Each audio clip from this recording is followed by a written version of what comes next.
Last season, those Dolphins had a promising rookie running back named Rich Diana, but earlier this year he abruptly left the game of pro football, turning in his helmet and cleats for a stethoscope and scalpel. We visited him at the Yale Medical School this week. I went to Miami this week to talk to Dolphin owner Joe Robbie, a man who is determined to build a new home for his successful football team. Here comes Irv. For weeks now, we've been touting tomorrow's big battle here in Dallas as a game of the year. And now we're just a little more than 24 hours from that showdown between the two best teams in pro football. I'll be taking a look at that matchup. We'll have those stories and more on the NFL Today.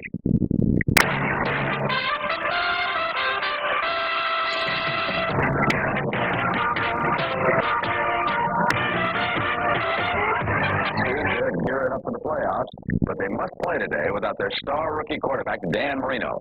He injured his left knee last week in Houston. And, of course, Don Shula is extremely concerned about Marino's condition. Well, it's just basically it was just a pass play, and no one was open, and I saw a lane to run up the middle. I started to run, and I planted my foot to cut back, and I kind of twisted my knee. Dan suffered a rather severe knee sprain. He hasn't torn any structure that's significant from the standpoint of holding the knee together, but it's a significant injury from the standpoint of pain and swelling. For the Dolphins, the injury could not have come at a worse time. Dan Marino was just getting ready for his first playoff game. It's very frustrating for Dan Marino because he's such a competitor, and he was so involved in what we were doing. It's just sad to see him standing on the sideline during practice and not being able to do anything, and I know it's really disheartening to him. With Marino sidelined, Shula had to pick a new starter, David Woodley. A year ago, he led the team into the Super Bowl. Then there's the veteran relief pitcher, Don Strock. Shula decided early in the week that he would go with Strock. I felt that Strock was best suited to step in and do the type of things that we're doing offensively now since Marino took over. And that has been pretty much my decision. I think the decision was made very early during the week. As a matter of fact, he had told me earlier that he would probably go with Don. Boss. For now, Strock is the boss. But the career understudy realizes that once Marino is healthy, he will be going back to the bench. I'll play until he's ready to play and do the very best that I can. And when he comes back, I'm sure he'll be playing. The Dolphins are 7-1 with Marino as their starter. And it's unlikely that this team can get to the Super Bowl unless Marino returns full-time. We're very hopeful that he'll be back for the Jets game. But if he's not for the Jets game, then we've got an additional week in there for healing that would get him ready for the playoffs. The good thing about it is it's not as serious as most of the injuries are, and hopefully I'll be back soon. Frank Lieber and Dick Vermeil are covering the action for us today. And, gentlemen, what impact is this going to have on the Dolphins and looking ahead to the playoffs, Frank? Well, Brent, you got to realize that Don Shula's really got a luxury here a lot of coaches don't have. He's got two experienced backups. A lot of people thought he'd start Woodley. He's going to go with Strock. Why do you think he did? Frank, I think he went with Strock because he is more closely related talent-wise, physical attribute-wise, to Dan Marino. They can do the same things. Woodley is more of a movement quarterback, and it would involve changing 10 other offensive players to fit one quarterback. So it's an easier move. That's something you're going to see today you don't normally see. Strock will get a chance to call his own plays. Strock is calling his own plays. Very few quarterbacks do anymore. And the other thing that's unusual, he will signal to the bench for specific players to come in so he can line up in specific formations. Now, there's a switch for you. Back to you, Brent. All right, Frank, thank you. Jimmy, what about David Woodley? Is there a chance now that he will sign with the USFL team? Slusher turned down the bid that Robbie made towards him, and I'll tell you something, it was a very high bid towards Woodley, and I'm sure that he's sorry that he didn't accept it, Brent. All right, Jimmy, Mr. Robbie told Jimmy the Great down in Miami that he intends to keep it that way. Come on, hit him! I wouldn't be a professional footballer if I didn't want to compete to win. Before Joe Robbie owned the Dolphins, he ran for office, unsuccessfully. I ran for governor of South Dakota. I ran so hard I wound up in Minnesota. As good as the Dolphins are now, their first few years in the league, they were pathetic. Robbie's smartest move was signing Don Shula. They have a unique partnership. Shula runs a team while Robbie handles the business end, and on game day, he entertains in his private box. He and Coach Shula really aren't as close, but Don enjoys the freedom that Robbie provides. There's no way that I can be judged as a coach if people are jamming things down my throat as far as ideas or as far as saying you got to play this player or you got to trade for this player, then it wouldn't be my product. Don Shula is intense in what he does. I think any intense competitor may be hard to be around during competition. I think that goes with the territory. Shula coaches them. Robbie signs them. Except for one player, the Dolphins are all signed through next year. The USFL will have to look elsewhere. Mr. Robbie is a very astute businessman, and I think that's his essence. His very essence is negotiating, and I think that's what makes the world go round for him. I want people, whether they agree with me or don't agree with me, to know that it's an honest opinion on my part, and that we can disagree with each other without being disagreeable. Now that he has his players under contract, he wants them to play in a new stadium. The Orange Bowl is 46 years old. They try to keep it in good condition, but poor Joe Robbie, this stadium has passed its prime. This fishing hole is near the new proposed site. Some say the Orange Bowl is just fine. Oh, except that the seats are too narrow and the rows are too close together, and that there's no parking, and that the Orange Bowl is a relic from the past. I guess it's probably all right. Robbie's always outspoken and in the public eye, and be you for him or against him, no one can deny him his due. When you stop to consider the importance that the Dolphins bring to Miami, or the cohesiveness that that team brings to Miami, whether you like it or not, Joe Robbie is a very important man to Miami. Misinformed, perhaps. Sloppy, crude, bullheaded, even fickle, but never wrong. Joe Robbie is all that and more. So, Jimmy, on the field, how will his team make out against Atlanta here this afternoon? I don't think they'll have much trouble against a team that hasn't sacked a quarterback in 4 games or a pass in 116 pass attempts. I think Miami will win it, man. High-scoring game, Rick? I imagine it will be with Markowski in there. All right. The NFL Today will continue on CBS in just a moment.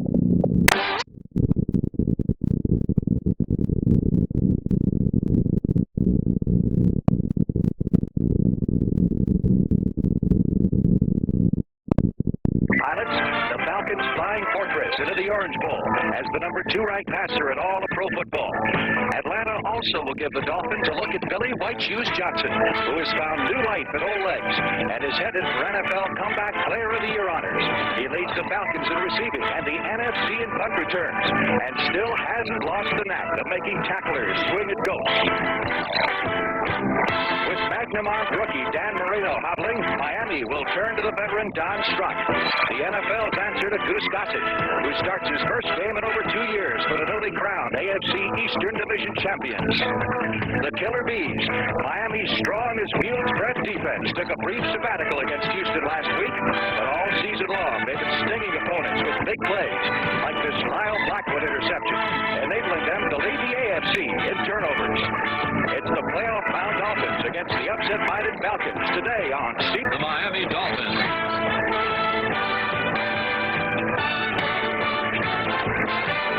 Warm, windy, partly cloudy skies, temperatures in the 70s at a nearly filled Orange Bowl in Miami for this afternoon's battle between the Falcons and the Dolphins. Hi, everybody. I'm Frank Lever along with Dick Vermeil. Of course, the Dolphins have clinched the AFC Eastern Division title, but as Don Shula told us yesterday, whoa, guys, 2 more regular season games to play.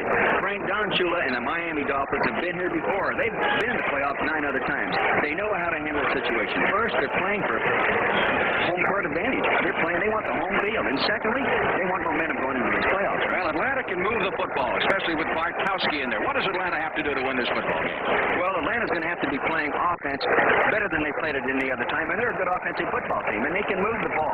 But what they really have to do, they have to come up with their best defensive effort. Their defensive team has not been a good defensive team, though 5 of their losses were by 19 total points. So they can play defense, but today, if they're going to play it, they really have to play at their best. If they do, it'll be a real good football game. The Atlanta Falcons Falcons have won the toss of the coin, elected to receive, and Uwe von Schamann will be kicking off for the Miami Dolphins. Atlanta, a very slow starting team. They've scored only 22 points in the first period of 14 games this year. As you look at Gerald Rakes, who is the deep man in the kickoff formation. Schamann checking to see everything is in order. Matt Haggerty is the referee, and you'll hear his whistle momentarily. Dolphins have won 7 of their last 8 games. They are on a roll. And right now they're working for home field advantage in the playoffs, at least for the first divisional playoff. Gerald Riggs, 1 yard deep in the end zone. Out to the 10-15. Across the 20-yard line to the 21. And Atlanta will put it in play from there. Charles Bowser, number 56 in the tackle. As we look at the Falcons offense, they of course go with the one-back offense, led by William Andrews, one of the top rushers and all-purpose backs in all of professional football. And Stacey Bailey has been a big surprise for him at the wide receiver position this year. The Miami offensive line, anchored by the all-pros on the left side, Mike Penn and R.C. Thielman. First and 10, Bartkowski, who has missed the last 2 games because of that knee injury. And they test the left side of the Miami line almost immediately. A.J. Dewey, number 55, making the stop on Andrews. As we look at the Dolphins defensive line, they play the front 3, and Doug Vetter has certainly had a Pro Bowl year for him so far, one of the top sack artists in all of professional football. Among the linebackers, Bob Grudzinski has been particularly outstanding. And the deep backs, of course, feature the Blackwood brothers, one from TCU, the other from Texas. Second down, 7. Bartkowski's first pass of the day goes over the middle, and it is complete, and it'll be very close to the first down. Going to the tight end. That time, number 88, Arthur Cox. Cox is a rookie free agent find this year from Texas Southern for Dan Henning's team. And as you can see, he hasn't seen much of the football so far. It is enough for the first down. As they cross the 30-yard line, move it out to the 32. Dan Henning, the youthful head coach of the Atlanta Falcons, who've had some rough moments thus far. Bo Robinson in the slot off to the right side, leaving Andrews as the sole setback. Robinson in motion, Andrews running behind him, breaks into the clear at the 40, out across the 45 to the 47-yard line. Before Glenn Blackwood, number 47, stops him. You look at him, he doesn't look that big, but boy, does he run hard. Oh, he really does. Now, the motion back here, Bo Robinson, number 33, is coming across the screen. See him right there? He's kicking out right there on Bowser and got a great block on him. Broke him up inside. Now Andrews just runs over Blackwell, and the other Blackwell saves his brother's life right there, Frank. That's a first down. Second in this opening drive for the Atlanta Falcons at the 47-yard line. Arthur Cox this time, the tight end in motion. That is Gerald Riggs who takes the handoff, and Riggs can't get around the left side as we get a penalty marker. Thrown at the line of scrimmage. Bowser, number 56 in the stop. I don't think Bowser liked getting knocked on his back on that last play, and he really played that play beautiful. Moved it inside out, whipped the blocker, and forced him to the sideline and made the play, Frank. Preliminary indication holding against the Atlanta Falcons. Falcons have done a number on themselves all year, stopping their drives with penalties, fumbles. They're -1 in the turnover category. It's contrasted to the Dolphins, who are +14 and lead the AFC. Matt Haggerty, the referee.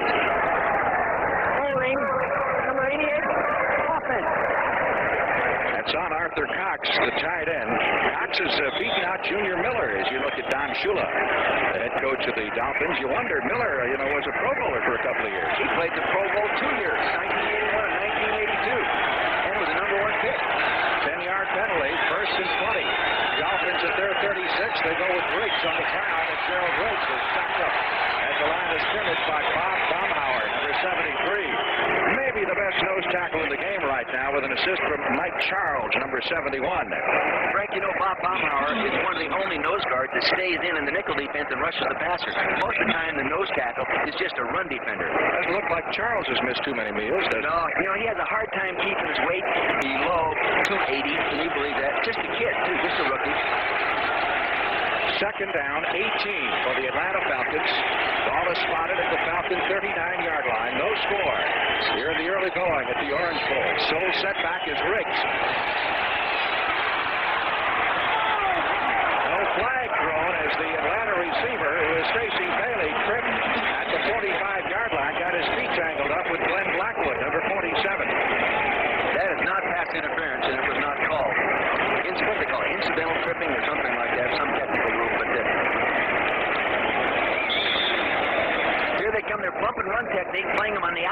Now see, he's going to come underneath, and now and the receiver moved over in front of him. Stacey Bailey moved over in front of the corner and tripped himself, really. Bailey has done a great job so far with 4 100-yard gains receiving for the Falcons. We're looking at a 3rd down 18 from their 39. Andrews back in at the running back. Bartkowski to Andrews. Got a lot of room. 30, 35, 40, up to the 45, and got it back almost to the original line of scrimmage. So that'll set up a punting situation for the Falcons as the nickelback, Mike Kozlowski, number 40. Well, the Miami Dolphins made the stop. It's amazing. That play looked like they had a lot of room to go ahead and execute the screen, but Miami's defense moved so well. Ralph Giacomaro, number 1, will do the punting, and back deep is Fulton Walker, who is filling in for Mark Clayton, who is their normal punt returner. He is, in all probability, out with a knee injury. I should say a rib injury. Good kick by Giacomaro. Fulton Walker at the 12-yard line, up to the 15, across the 20 to about the 25. So Fulton Walker, who is a veteran kickoff returner, pressed into duty as a punt returner late in the season, gives the Dolphins the football. They'll put it in play 1st and 10 at their 24 when we come back to the Orange Bowl in just a moment.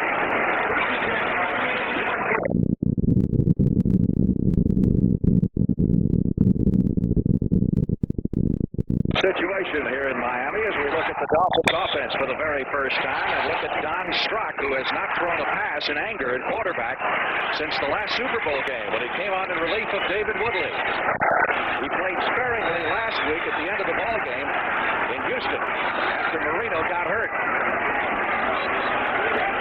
Bruce Hardy, the tight end, in motion as the give goes to Andre Franklin, and Franklin is down to the 29-yard line. Just take a look at that Miami offense, boy. In addition to Strock, you got Tony Nathan and Franklin as the setbacks. Mark Duper, who's come on strong as a wide receiver this year, and Nat Moore outside. He's had a rejuvenation of sorts. The offensive line, one of the best in football. And Dwight Stevenson, many people are saying, may now be the best center in all of professional football. Harris Strock's career totals. He's been quarterbacking for the Dolphins for 10 years. That was coached in college and with the Dolphins by Dan Henning, the Atlanta coach. There's his first pass of the afternoon and completes it. Van Johnson, number 87, the tight end, making the grab for short yardage. So Strock gets a little rust out of his system as Don Shula looks on. He wants that home field advantage. He may not get it all the way to the Super Bowl because the Raiders have got a better record right now. Here's the Falcons' defensive line. They play a lot of rookies in there. Province is a rookie. Pitts is their number 1 draft choice. He's playing real well, too, Frank. He's really improved just in the last 2 weeks that we've seen him. Brady is a rookie at the linebacker position. And the 4 D-backs, James Britt is a rookie. They're starting 4 rookies defensively. Normally, they start 5. 3rd down 1. Tony Nathan did not get enough for the first down. Good pursuit. Boy, you talk about stringing it out. Falcons may be out of it mathematically, but they played that tough. Bolton really did a nice job. The down lineman in front of Foster, who was Roy Foster, number 61, was playing as a tight end on the left side of the offense. Just couldn't handle that linebacker, and they just forced him to the sideline. Reggie Roby comes in to do the punting. Now, he has been known to kick some moonshots. He can crack the sky. I timed him in 5-3 hang times in warm-up period, Frank. That's hanging the ball up there real good. It is indeed. And Billy White Shoes Johnson is deep. The number 1 punt returner in the National Football Conference. Very unusual style. 2-step kicker. Not much of a follow-through. That'll go out of bounds at the 15. Says not bad, but not my greatest. It covered 51 yards. That's not bad. 9 minutes, 4 seconds left in the opening period. Here in Miami, no score. Tonight for the season finale against the Jets. But he won't play him, obviously, if he's got any problem at all, because he wants to rest him for the playoffs. 1st and 10. Atlanta from the 15-yard line. William Andrews takes it out to the 18 for Bob Baumhauer, number Number 73 makes the stop. We've mentioned the Falcons have been mathematically eliminated. You were in this position last year with a game or two to go. How did you fire up your Philadelphia team? Well, first off, people in the stands pay the same amount of ticket when you're winning and when you're losing. They deserve to see a good football game, and the players know that. Plus, there's a lot of pride. Plus, they want to make sure they play well enough they don't lose their job in the offseason. Good point. Floyd Hodge is split to the left side. Bailey to the right. Andrews hammering in the middle. Gets it across 20 to the 21-yard line. Falcons are looking at third down. They still need a strong 4 for the first down. Still no score in the game with just over 8 minutes left in the opening period. Nick Charles making the stop. Atlanta came out that time in that unbalanced line that we saw them using a couple weeks ago, Frank, and that helps them get the nose guard off the center because the defense will move over with them. Falcons, as you saw, signal the plays into Steve Bartkowski or Borowski, whoever it happens to be. Third down. Falcons need 4 for the first. They're unbalanced again. Unbalanced, strong to the left side, and Bartkowski one-on-one coverage out there. Tries to hit Stacey Bailey in a fine defensive play by Gerald Small, number 48. Small was a 4th-round draft choice in 1978 out of your alma mater. Out of San Jose State. Yeah. The teammate of Kim Bokamp for the defensive right end, number 58. So he can play. You know, he had been mocked that he wouldn't hit anybody coming out of college, but that just shows you how you can be mislabeled. Jack Camara on to do the punting, and again, Fulton Walker will be deep. Dolphins playing return all the way. Nice high kick. Walker circles under this one at the 30, 35, is hit at the 39, and then shoved back. So Miami will put it in play at their 39-yard line after a 49-yard punt and a 9-yard return. Still no score here at the Orange Bowl.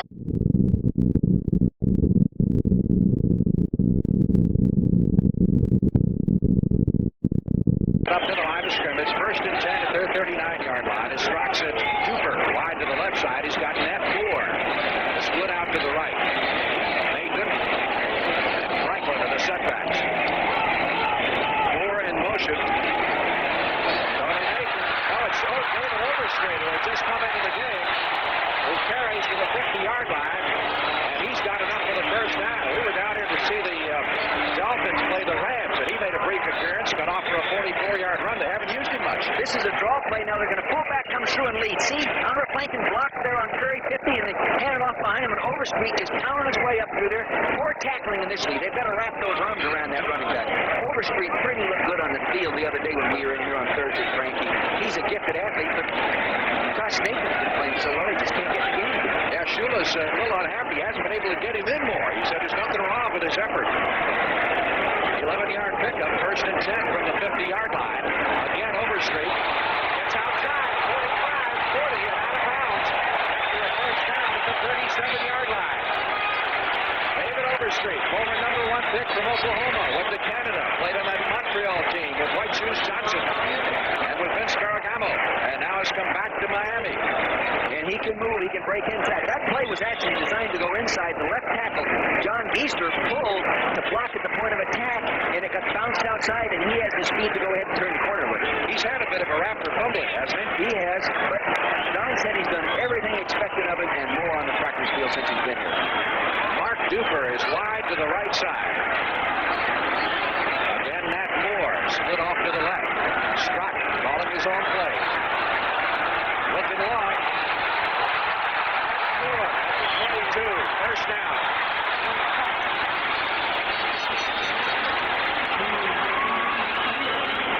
Well, Moore, for all the world, was asking to be traded. But the Dolphins didn't listen to him, and Jimmy Cepalo got hurt. He once again became a very valuable man. You can see that Kenny Johnson, number 37, is lined up right up there, but they're playing zone short and long, and he just breaks into the zone in front of Pridemore, number 27. See that? And he hits that dead spot in the defense. Boy, that's tough to defend. Kenny Johnson's got to do a better job up on the line of scrimmage if they're going to play that coverage. 17-yard pickup, first down at the 22-yard line. Franklin running hard, takes it inside the 50, down to the 13-yard line. Andre Franklin. former blocking back, really, at Nebraska. He blocked for people like I.M. Hipp and Jarvis Redwine, and they've made him a runner down here. He's become a good one. Statistical oddity, though, through 14 games, Andre Franklin, as the regular fullback, has not caught a single pass all year. Here's Kenny Johnson right up there. Nice hit on him, but he's still better off to wrap his arms around that ball carrier, Frank. Second down. 2 for the first down. Dolphins at the Atlanta 13-yard line. Overstreet. Got 1, but I don't think he got 2, and we'll see. Andre Franklin led in there on the defensive tackle and really gave him a shot. Falcons have not been known for their pass rush. And that's something that Dan Henning told us he really needs as a pass rusher. And in contrast, they've been sacked more than anybody in football, so they've had that problem. You know, what's really funny is to look out there and see the quarterback signaling the bench for personnel. I've never seen that done before. Well, that's a switch. But Shula told us yesterday that Strock has certain signs. If you watch wing, double wing, 2 tight ends, 1 running back, and a specific running back. He just points to the running back he wants. Third down, less than a yard for the first down at the 13. Nathan in motion. Franklin. I don't know. What do you think? I think he got it, but they're having trouble in short yardage against Atlanta. Atlanta is showing that they came here to play defense. Well, that's where their problems have been, certainly, in recent weeks, if not all year. They didn't make it, apparently. Here comes Roy Foster in there. It looks like Don tends to go ahead and go for it if they didn't make it. Now, Foster, number 61, you saw him talk to Pat Haggard. He said he's going in as an extra tight end. And in practice, they were throwing to him some. Yeah, they did throw a little bit, but I don't think they'll throw in this 4th down situation. 4th down, call it a foot now for the first down for the Miami Dolphins at the Atlanta 12-yard line.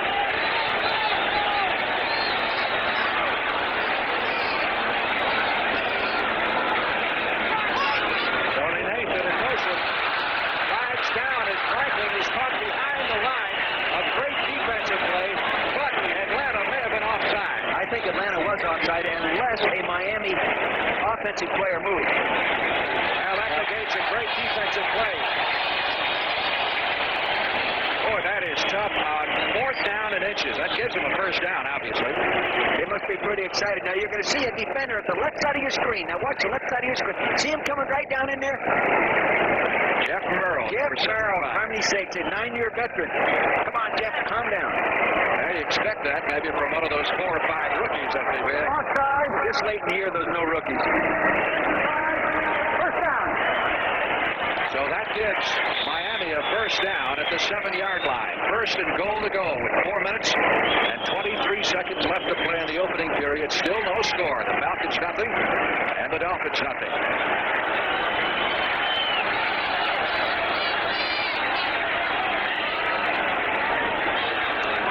Strock with the pitch to Overstreet. Runs out of bounds at the 10-yard line. He was looking for running room over there for a moment. I thought maybe he wanted to throw it. Well, John Rady, number 59, got upfield and forced him deep and wouldn't allow him to turn back up inside and allowed the pursuit to get there and just shut him out of bounds. John Rady, just a rookie out of Boise State. Atlanta's defense playing it tough in this drive. Dolphins have had to earn everything they've got. Here he comes now. High formation. Going to be a toss. See a little fake in there. They call that the plunge series in football. See, Brady got real deep in the backfield. Now comes Britt, number 26, the safety to force him out of bounds. James Britt. It is second down. Goal to goal with the nose of the ball just outside the Atlanta 11. 2 tight ends here. They were working on throwing the ball down here out of this formation the other day. Yeah, here it comes. Strock. Bruce Hardy at the 8-yard line. Picks up just 3 on the play. And they're looking at 3rd and goal from the 8. Tackle made by James Britt, number 26. You can see they have 2 tight ends. Now watch the left side of your screen. You saw 1 tight end came out. Now he'll come right into your screen right now. He crossed the formation in front of the defenders, but not enough yards for the first down. Hardy has been around a few years. 9-year veteran from Arizona State. Duriel Harris, number 82, checks into the game. He's been in Don Shula's doghouse for a good portion of the season, playing the 3rd wide receiver with Mark Clayton out with an injury. He played himself out of a starting position early in the year.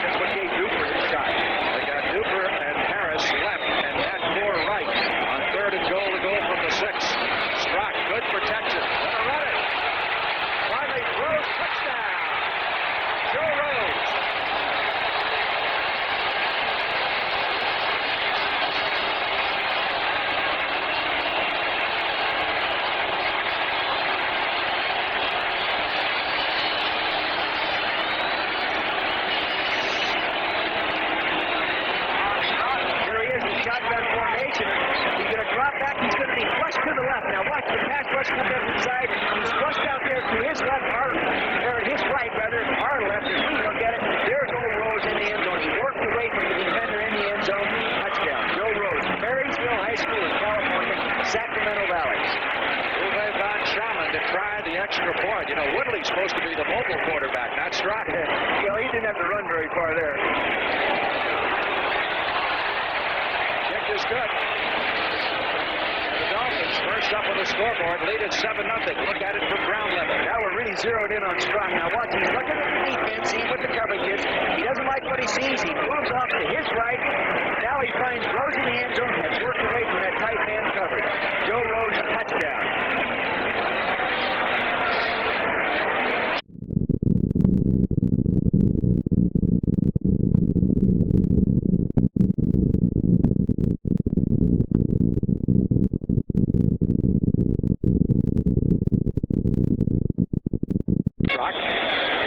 Engineering. This Miami team down the field. The first score of the game. Briggs is deep once again. Briggs 5 yards deep. Elects to down it. Well, coming up tomorrow, big doubleheader on CBS. And I mean big. These games mean a lot as far as the playoffs are concerned. 19 of the 28 teams in the league still alive in the running for the playoffs going into this weekend. Those are games that you'll see in various parts of the country as the first half of the doubleheader. And then pro football's version of Armageddon. Oh, that's going to be a heck of a football game, Frank, as everybody knows. It's a toss-up. Absolutely. Two of the great quarterbacks in the league, and Joe Theismann and Danny White. Head-to-head at Texas Stadium, NFC East Division Championship on the line. Stacey Bailey taking the throw from Bartkowski, and after the 27-yard line, William Judson making the stop on Bailey. Bailey had one catch this year in the first 4 games, and has come out so strong, he's now caught 51 for a total of 846 yards. Yeah, he's a big play receiver, as we saw just a few weeks ago. He averages a touchdown every 8th catch, so that's a pretty good record. They've lost both of their wide receivers, Alfred Jenkins, Alfred Jackson, both gone. Bailey and Hodge are getting to work now. Second down 3. Atlanta at its 27-yard line. Andrews across the 30. Look at him run over people. First down. That takes it to the 37-yard line. Glenn Blackwood and Baumhauer in on the stop for Miami. He, of course, is the big man in the one-back offense. When you look at teams that have a one-back offense, one guy gets all the carries. So you look at Miami, they've got 2 backs, and they're almost equal. Well, then Miami's 2 backs have 1,295 yards. Well, Andrews at 1 back has 1,248 yards. So it's pretty close. First down, Atlanta at the 36-yard line. Again, Andrews. Tripped up at the line of scrimmage. And we can show that to you graphically. It'll get the job done, regardless of which way you go. Right, William Andrews, 282 carries. If he didn't make the yards in the backfield, then no one is, because he's the only guy back there, Frank. Now you've got the 2 backs in Nathan and Franklin, and they're sharing the duties, and here they are with 1,295 yards. Now, granted, they carried the ball between them a few more times. Andrews has 6 carries, 36 yards so far here in the opening period, which has 1 minute and 20 to go. Second and 9, Andrews. Now, like Andre Franklin, his counterpart in Miami, he was primarily a blocking back at Auburn for people like Joe Cribbs and James Brooks. And they didn't realize what they had, I guess. No, they didn't. You know, when you have the other kind of back is the more fleet-footed type guy like Joe Cribbs is, and you have a guy like him, it's this type of back that gets relegated to blocking, you know, not the Joe Cribbs type. Third down, Atlanta needs 4 for the first down to keep the drive going at their 43-yard line. Under 1 minute left in the opening period. Bartkowski over the middle to Floyd Hodge, and Hodge is the first down and some change as he takes it across the 50 and rides William Judson, number 49, to the 47-yard line in Miami's end of the field. He crossed the formation in motion, came over there, ended up one-on-one in the nickel defense on William Judson, gave him a little juke and came underneath everybody else. Hodge is also the Falcons' emergency quarterback. You know, they were down to Morosky the last couple of weeks, and something would have happened to Mike. They would have been down to Floyd Hodge, who was a college quarterback for a time at Utah. He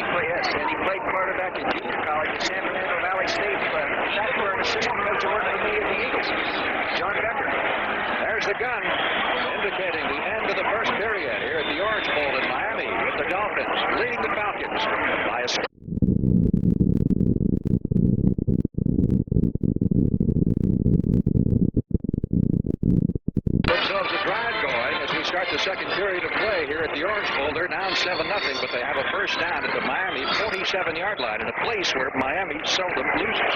They very seldom lose. Their record here is 85 wins, 19 losses, and 1 tie since Don Shula took over. That's a pretty good record, right? I'd say so. First and 10. Barkowski, who has thrown 19 touchdown passes, only 5 interceptions. And is ranked number 2 in all of pro football. Gerald Riggs, number 42, was the intended receiver. That ball might have been a little too hot for him right there. He threw that pretty hard and that close to the quarterback. Maybe he took his eyes off it. I don't know. Now, if that was your running back, would you give him that excuse? No, I wouldn't. Riggs, of course, former number 1 draft choice out of Arizona State. You know, Barkowski, as we said, has had a remarkable year, interception-wise. Far and away the lowest total of his career, only 5. He's done a great job. 1.3% of his passes have been intercepted. That's the best in football. He and Geisman are right there. Second and 10 from the Miami 47. The delay this time to Andrews. Couldn't find anything up the middle. Took the outside route, almost only a couple of yards before Mike Kozlowski, number 40, ripped him out of bounds. So the Falcons going to be looking at 3rd and 8. They're in an unbalanced line, Frank, and they sent a man in motion. See, Billy White Shoes is coming across the formation. They're unbalanced to the screen's right, to their left. A little draw handoff. He bounces outside. Bryant's blocked it. There comes Kozlowski playing the ball inside out. Did a nice job. Gets him down. Kozlowski's a Southern California athlete. Went to Colorado. And a fine volleyball player, believe it or not. 3rd down and 8. With the Falcons at the Dolphin 45. 7-0. Miami leads it in the second quarter. Protection for Barkowski. Goes over the middle to Andrews. Nice catch. And what a great cutback to pick up the first down at the 36-yard line. Not only showing great hands, but great running ability is William Andrews. He seems destined for another shot at the Pro Bowl. He's back there as the 1 back in the formation. Man coming in motion. Now just watch that fullback behind the quarterback. See him sitting there. Now he's pausing, fooling around. Now he goes underneath the crossing receiver. There he gets almost runs in the umpire. Cuts back, heads up field. Look at that balance. Look at that balance. First and 10. Atlanta has moved to the Miami 36. Arthur Cox, the tight end, in motion. Riggs takes it up the middle down to the 31-yard line. Close to 5 on that play for the second-year man before Bob Bumhauer, number 73. Running right up behind old Jeff Van Odenford, 15-year veteran, number 57. This Atlanta team, no stranger to the playoffs. 3 in the last 5 years. There's Van Odenford, gray beard. Oh, isn't he a son of a gun? You know, he has gray hair and everything else. You know, Dwayne Putnam, who coached for me my first 2 years with the Eagles, said this guy was one of the finest guys that ever coached in his career. Played 15 years and was an 11th-round draft choice when he came in. As a linebacker. 2nd and 5. Riggs will be close for the first down, and I think he's got it. Yes, sir.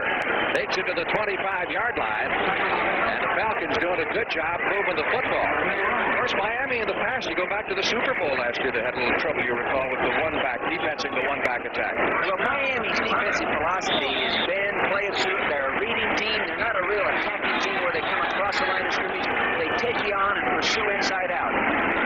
Are they not physical enough to take on the Raiders or Pittsburgh? Some people say that's the case. Are they too much finesse? Well, I don't know how you rate that. All I know is they've given up the fewest points in football, so they must be pretty good. You can rest your case on that. Here's Riggs. To the 23-yard line. Got a couple on the play. Mike Charles, number 71, the second-round draft pick out of Syracuse, making the stop.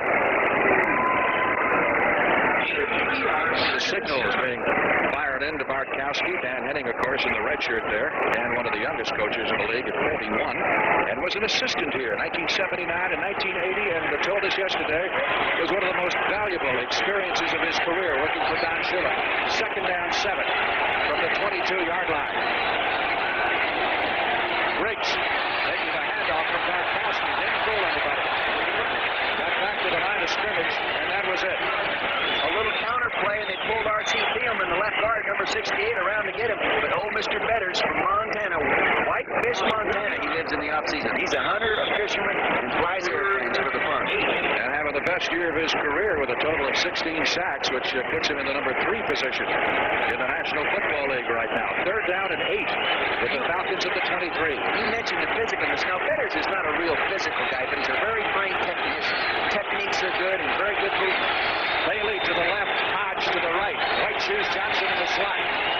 That's Billy White Shoes in motion. He's looking for Bailey. Got him inside at the 20. Not enough for the first down. Excellent reaction over there from Gerald Spall, number 48, the right side quarterback for the Dolphins, who smelled that one coming. Here he is, one-on-one, and this guy is a very skilled. He comes in there on the slant. See, the ball thrown right there. Not much more you can do than what Gerald Small did. Just go ahead and make the tackle and don't let him get loose into that end zone. Nick Luckhurst has hit 15 out of 20 field goal attempts this year. This will be from 46 yards away. Correction, from 36 yards away. With Morosky to hold. He's batting 58% in his career from this distance, and he's 3 from 4 this year. It is good. Line drive to through. Boy, that was a low kick. You know, if somebody would have got up in the air inside that formation, they'd have been able to knock that one back, Frank. 10 minutes, 34 seconds left to play in the first half. It's the Dolphins 7. And the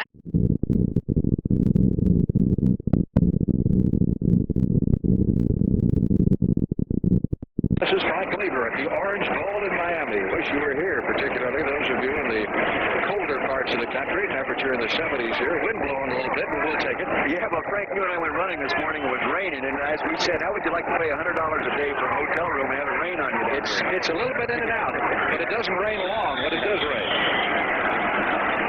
Rucker is getting ready to kick off. Bolton Walker is the deep man.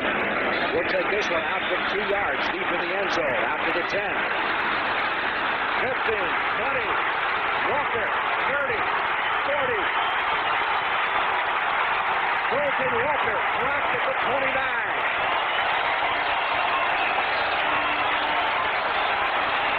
One of the top kick returners in football. And as it turned out, it was the kicker, Nick Luckhurst, who saved the touchdown. Dan Henning told us last night that he was scared to death of their kickoff return. Now, this is the same guy that broke the kickoff return for a touchdown in the Super Bowl. Now, look at the kickout block there by Green, number 74. He hit that crack. Now he has the speed to go ahead, Frank, and just outrun people. Look at this. Looks like maybe he's starting to pull his shoulders back. Get a little tired right there. See that? Nice return by Bolton Walker, number 41.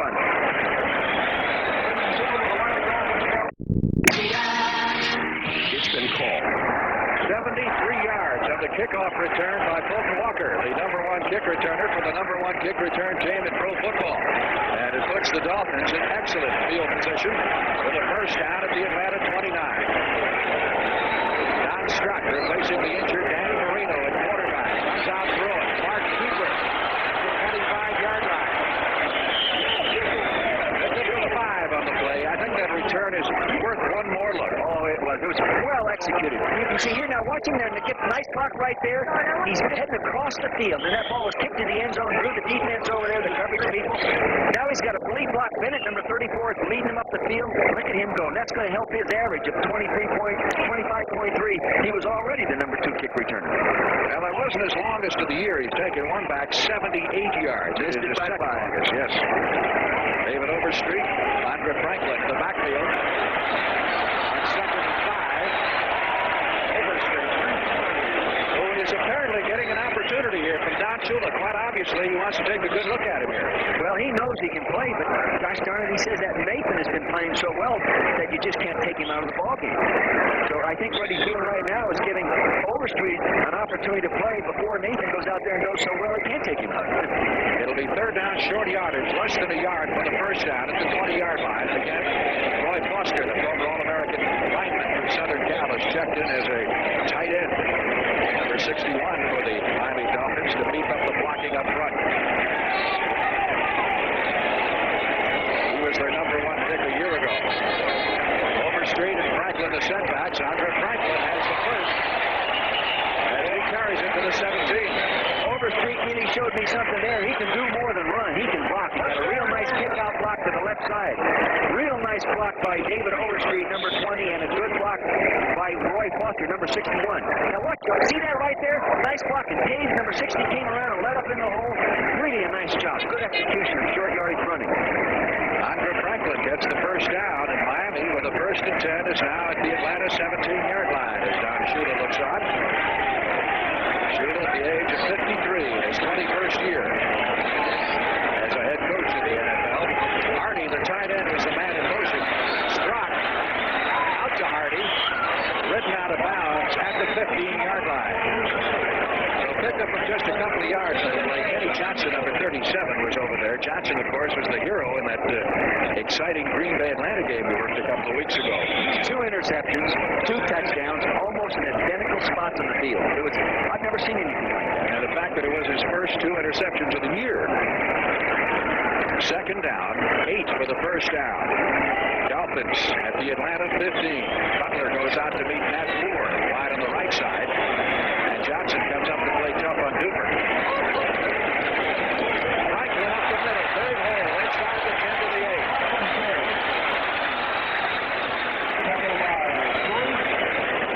Andre Franklin, number 2 in rushing in the AFC last year. Watch the set. See the left guard come around, number 60, Jeff Taves, pull up inside there, got a nice block at the point of attack, did a nice job in there. I wonder why Kuchenberg's not playing. I wonder if he got banged up because Taves is his backup player.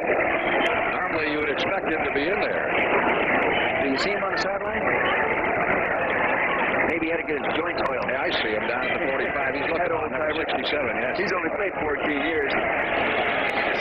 3rd down and a yard for the first down from the 8-yard line. Nothing wrong with Kuchenberg. He's just been given a breather. Franklin. Boy, what a little head button at the line of scrimmage there with the inside linebacker, your old friend Fulton Kuykendall. Kuykendall, number 54. With the hit on Franklin. There's Kuchenberg.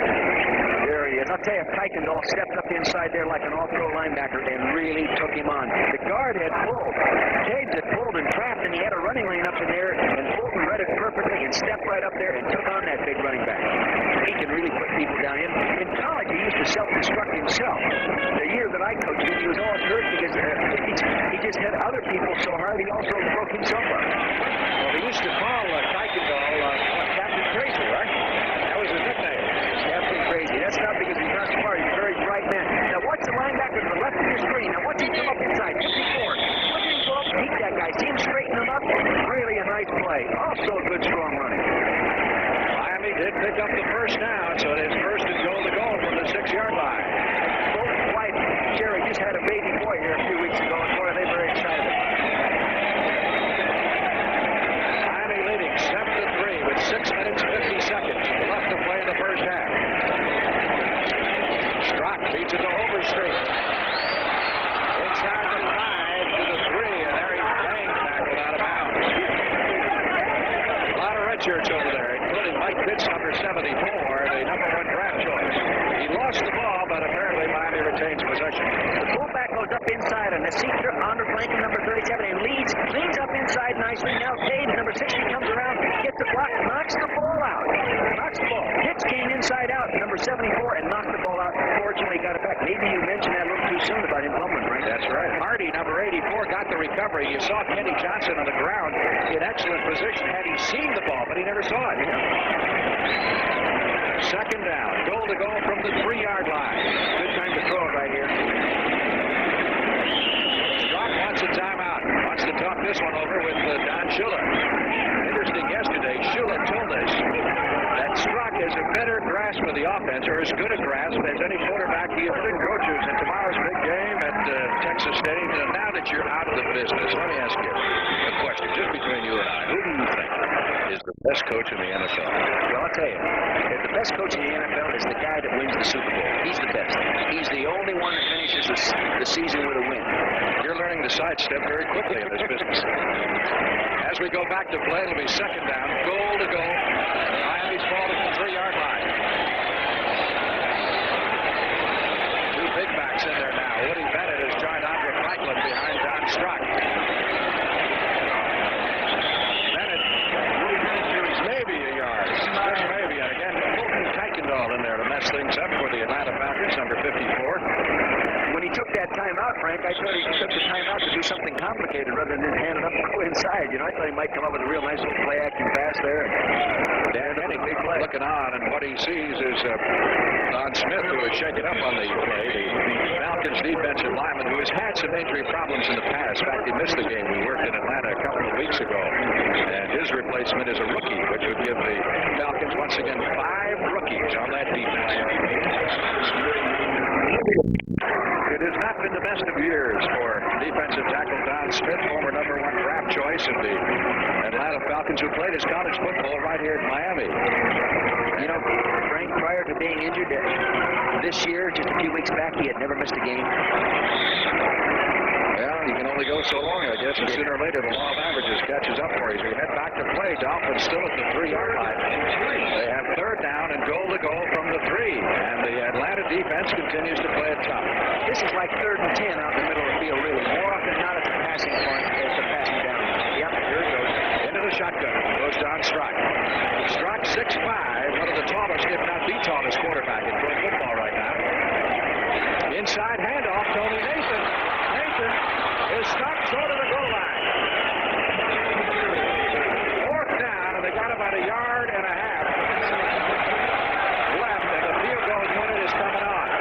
It's the old Green Bay sweep from the shotgun formation. Look at both guards coming out here. Ed Newman, number 64, Dave, number 60, coming around.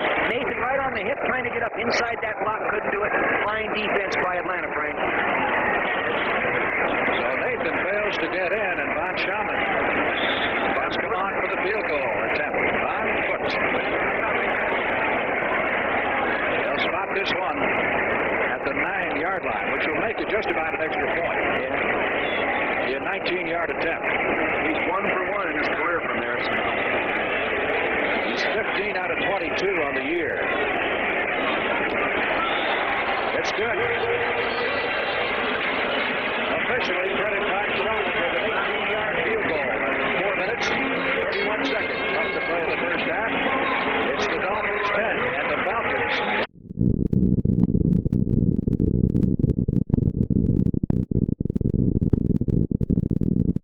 Dolphins have a fight song, which fans of the Houston Oilers might recognize as very close to the one we heard for years from Houston. They just changed the words, they changed the lyrics, same music. I think they're liable for a lawsuit there? I don't know. There's the book on the Dolphins scoring drive. Of course, it was set up by the 73-yard kickoff return by Colton Walker, so they didn't have far to go. On Schaman. Gerald Briggs at the 4. Back to the 15. 20. Briggs at the 25. Fighting his way across the 30-yard line. And is finally dropped at the 32. Terry Totolo, number 52 in the stop. Coming up next Saturday on CBS Sports, big time. College basketball, the Louisville Cardinals and the NC State Wolfpack. Those two teams very easily could have met in the NCAA final last year. Remember Louisville losing in that great game to Houston? They're finally going to get their chance to meet. If you haven't seen the Wolfpack, they got a little guard this year, 5 feet 6 inches tall, named Spud Webb from Wilmer Hutchins, Texas. He is something to see. At 5'6", he can dunk the ball. 1st and 10, Andrews out to the 36-yard line. And a pickup of 5 on the ball. He gives him 48 yards rushing. Nice afternoon. Nice defensive play by Charles Bowers. They're just stringing along, and you know who made that play coming inside out? Bob Baumhauer. Now, they talk about not being physical. See, he was physical at the point and then did not penetrate and came down the line of scrimmage inside out and made a nice play. Bob Baumhauer, number 73. Ball is spotted at the 36-yard line. 2nd down, 6. Markowski sending Bailey wide to the left side. Hodges split to the right up at the top of your screen. Markowski with a bullet to Bailey. Good for the first down. At the 45-yard line. Well, his knee problems, Markowski's problems, obviously haven't hurt his arm because he threw that thing right on a clothesline. Right, this was an option screen. Now look at the receiver work up there. He's going to push on his stick. Now watch him come back to the ball. That's it. Come back now. He's going to try to reel to the outside and get away from small number 48. Couldn't do it. But lineman had pulled out and drew the linebackers up. That's why you didn't see any linebackers underneath that pattern, Frank. They were defensing the screen up in front of them. By the way, the injury report on Don Smith, the Falcons' defensive lineman, is a knee sprain. Oh, that's too bad. And he will not see any more action the remainder of the day. Unbalanced line again.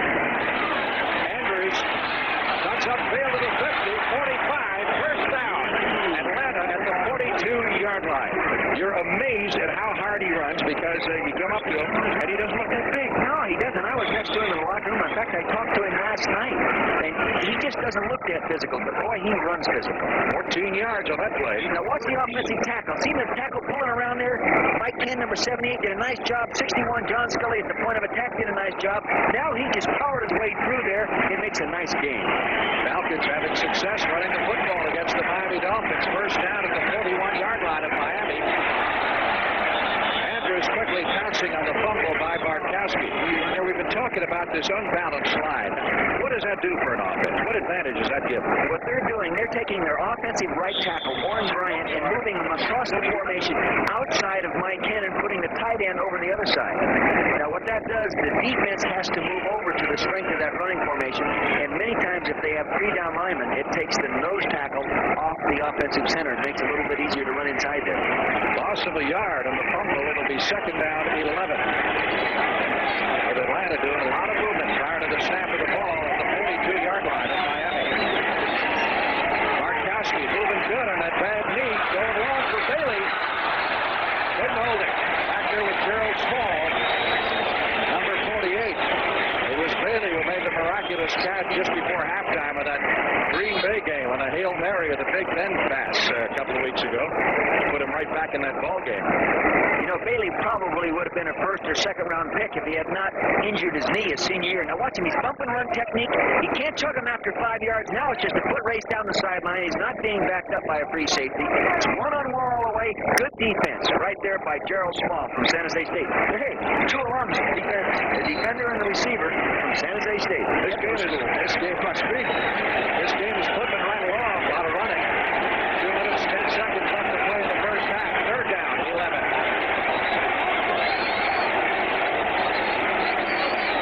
White Shoes Johnson in motion. Andrews, big hole, caught from behind, and looks like he'll be just short of the first down at the 33-yard line.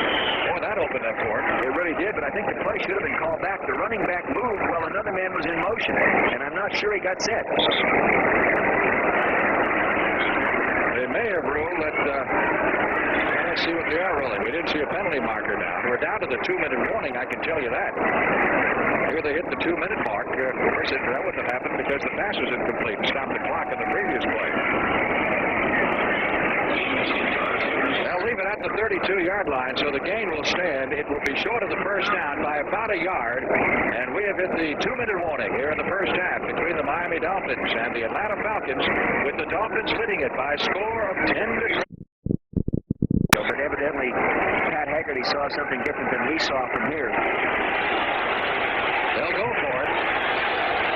They've done a good job controlling the football against Miami so far. They're unbalanced line to the left now. See that, fan? Unbalanced left. Robinson in motion. Riggs on the carry, and I don't believe he made it. Ran into a stone wall. Nice defense. Miami is held on downs and will take over at the 32-yard line. Nothing there for Gerald Riggs, number 42. Now you're going to see Bo Matthews, number 33, coming across to the unbalanced side. Real nice play by Doug Betterton. Charles, number 71, working inside out. And that Charles, as we said earlier, weighs 280 pounds. He's a little hard to move out. He does get in the way, as he did in that case. Mike Charles, rookie defensive tackle and second-round pick from Syracuse. Plays with a lot of enthusiasm, and he's really matured as a person. Tom was telling us yesterday, at first he was a little bit of a hot dog, but now he's maturing in it with the rest of the players and really becoming a fine player. What did Henning tell us that he got out of working here from working under Shula? He said stability was the big thing. Stability, or an organization, proper utilization of time. He said, really, because we asked him, what did you do for them? He said, no. He says, it's what they did for me that was important when I was there. Exactly. Dolphins take over 1st and 10, and by the way, talking about down Strock, he hasn't had a misfire all afternoon. He's completed all 6 of his passes here in the first half for 37 yards. Not bad for a guy that hasn't thrown a pass in 11 months. You know, he missed all of the preseason, was a holdout, and didn't sign until the day after the first regular season game. Strock trying to set up the screen. Nathan, 30-35. Tony Nathan up to the 37-yard line as the Dolphins will go with their hurry-up 2-minute offense here.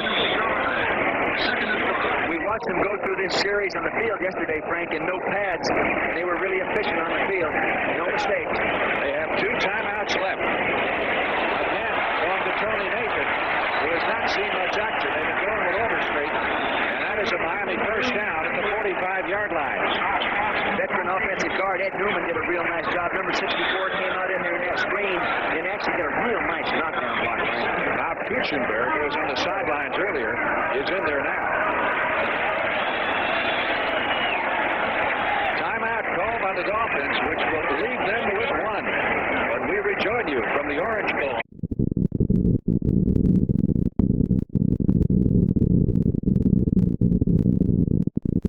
National Football League. That's our situation. A minute 16 from the end of the first half. Miami, 1 timeout left. They have a first down at their 45.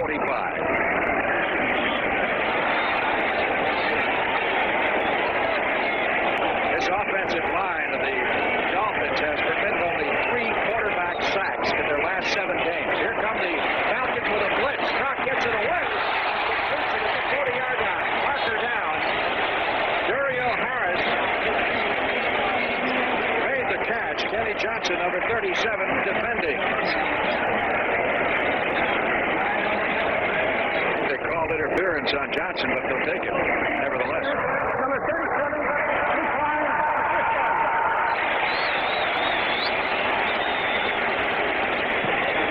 Now as you look at it from the end zone, it's Strock. See the dog coming, both linebackers coming up inside.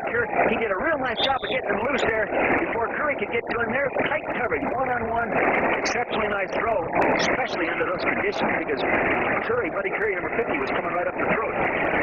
Harris is the number 2 all-time receiver on the Miami Dolphins, second only to Nat Moore. Boy, Strock has done a number here in the first half. 9 out of 9 for 65 yards. Atlanta's had trouble pass defense all year because they're ranked way down here. They're ranked 21st, I think, in the National Football League. First and 10 from the 40. Nat Moore inside the 30 to the 28. That's another first down. Less than a minute to go now. The clock is moving. Dolphins have 1 timeout left. Strock pumps it once. Goes over the middle. Many markers all over the place. And Cooper was knocked down at the 15-yard line by Blaine Dyson, number 34. Dyson, a third-year man from Hawaii, a nickel defensive back. Guilty of the pass interference, and Miami's going to have a first down at the 15. The difference here, this was not incidental contact, things like that. Now he's seen one bump and run coverage right there on Butler. He releases it back to the inside. Now he's moving back inside there looking for that zone. Now watch. Boom. Contact made right there. That was not tripping. That was just good old contact. Wasn't too tough a call for the officials. No, I could make that one. The guys that played at the University of Hawaii, you know, he is the nephew of the former great St. Mary's Herman Wiedemeyer. Remember him? Sperman Herman Wiedemeyer. 12-yard penalty. I wonder what happened to Sperman Herman. First down at the 15. Tony Nathan, touchdown. You could see that coming, Frank.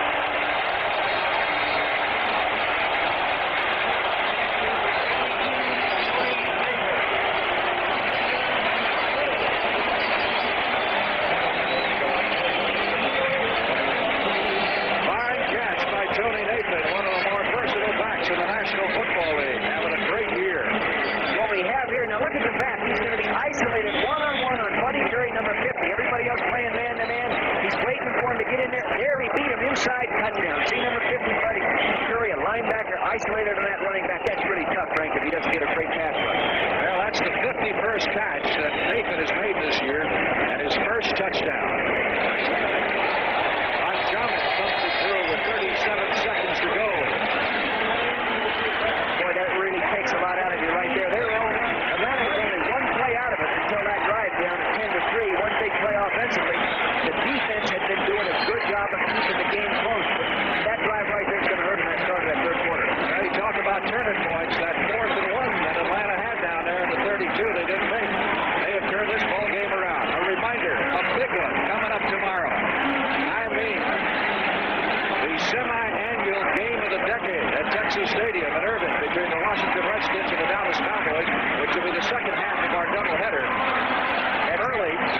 Francisco and Buffalo. That's going to be a very key game. Both of those teams in the playoff running. Saints are still alive, right? But everybody's talking about the Redskins and the Cowboys.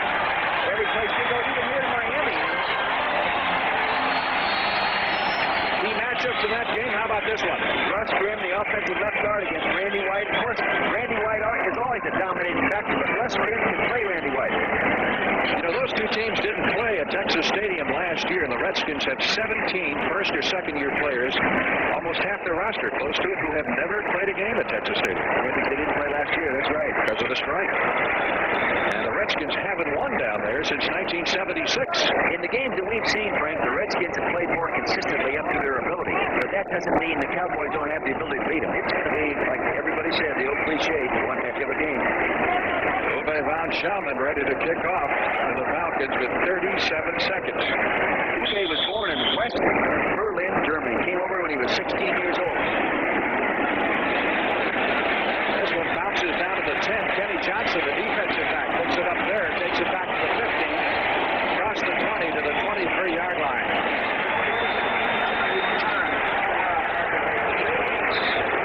Coming up at halftime, Brett Musburger with a look at the Jets and the Pittsburgh Steelers. You know, Pittsburgh won today, and that means they are no worse than a wild card team, and it'll all be on the line next week when they play Cleveland in that division. We'll have highlights of that one coming up. Strzok, by the way, looking at his numbers, I can't believe it. 11 months, hasn't thrown a pass. He's 11 out of 11 for 93 yards. And how about using that clock? Well, how about the quarterback rating system in that situation? What kind of a score does he come up with? I guess 1,000. I don't know. He hasn't thrown enough to get his name in the figures yet. Here's the Big Ben play. 3 wide receivers on the left side. Desperation pass situation. That was the setup, but they give it to Andrews. Andrews takes it out to the 28. Looks like they may run the clock down. All running backs like to carry the ball in these situations, Frank, because the defense is playing real soft and real loose, making sure they don't give them anything cheap. On 2nd and 3, 12 seconds. Markowski stops the clock with 9 seconds left in the first half. Andrews has rushed for 78 yards. Look at Markowski. You know, he had knee problems earlier in his career. You look at his knees, and he looks like he's been in a knife fight with a midget. I know, but he's still a gifted thrower. Unfortunately, you know, he's a little bit like Joe Namath. He's had the knee problems, but he still has that great arm. And they don't really require him to do a lot of rolling out or anything. But he has been sacked more than any other quarterback in football, too. Maybe the best long ball thrower in pro football. He's one of the best. 3rd down and 3 with 9 seconds to go. There's that long ball. Desperation heave. They'll try to bounce it around. Little jump ball down at the 25-yard line of the Dolphins. It goes incomplete. And time for one more play, the 4th down play.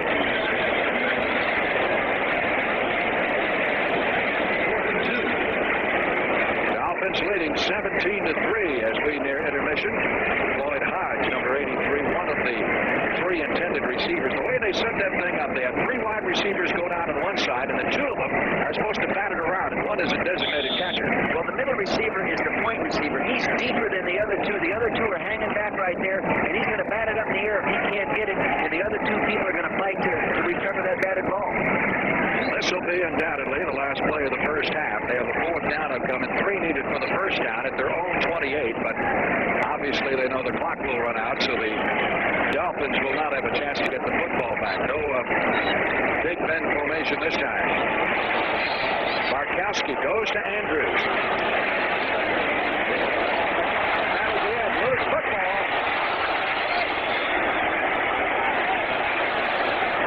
Still loose.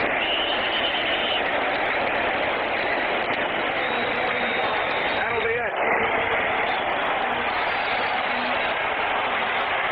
Halftime. Here at the Orange Bowl in Miami, we thought there was a penalty marker, but apparently there wasn't. So that is the end of the first half. Stay tuned. Brett Musburger coming up next to Marty. It isn't the Super Bowl. All right, Brett, that's going to be quite a football game, certainly tomorrow afternoon at Texas Stadium right here. Miami, halftime, 17-3. The Dolphins lead the Falcons. Don Strzok has been amazing. 11 out of 11 for 93 yards. Like I said, what can you do more? You know, what kind of a rating did they get? 1,000% or what? The 2 touchdown passes. The first one was an 8-yard throw to Joe Rose, his tight end, early in the game.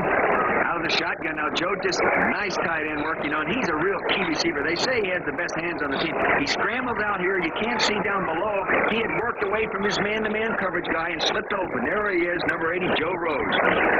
And the second one, of course, went to Tony Nathan, his first touchdown catch of the year during the 2-minute drill. They did a great job in this. They did a great job, and they were in the ballgame until this drive. Now he beat Buddy Curry one-on-one, going in, the linebacker on a running back. That's a mismatch. That's a touchdown. Atlanta has moved the ball well. I don't think they're out of this thing if they keep moving the ball. That last drive really hurt them. It may have hurt them psychologically, too. It all is going to depend on how they come out in this third quarter. But really, the defense has been playing pretty good, better than we've seen them play in the past. And they were only one play out of it offensively. If their offense, and they've been moving the ball, can keep going and hang on to that ball, they can tighten up that score, and it can be a tough football game. But again, the defense has to shut them down. They have to get some heat on Strock, too, Brian. William Andrews has rushed for 78 yards. Bartkowski has hit 8 out of 14. And we'll be back with the second half from the Orange Bowl in Miami.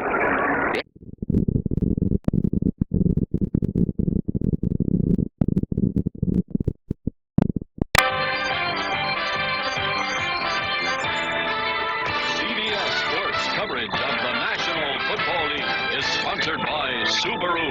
Inexpensive and built to stay that way. Radio Shack, your Christmas electronics store.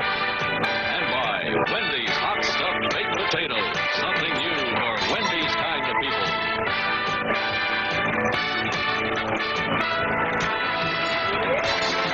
Near capacity crowd on hand here at the Orange Bowl in Miami, awaiting the second half kickoff with the Dolphins leading the Falcons by a score of 17-3. McLuckhurst do the honors. Evening settling in on Miami. We stayed out of Miami Beach. First time I've been down there in a long time, and I am very impressed by that beach area, how neat they keep it, how wide a beach they have.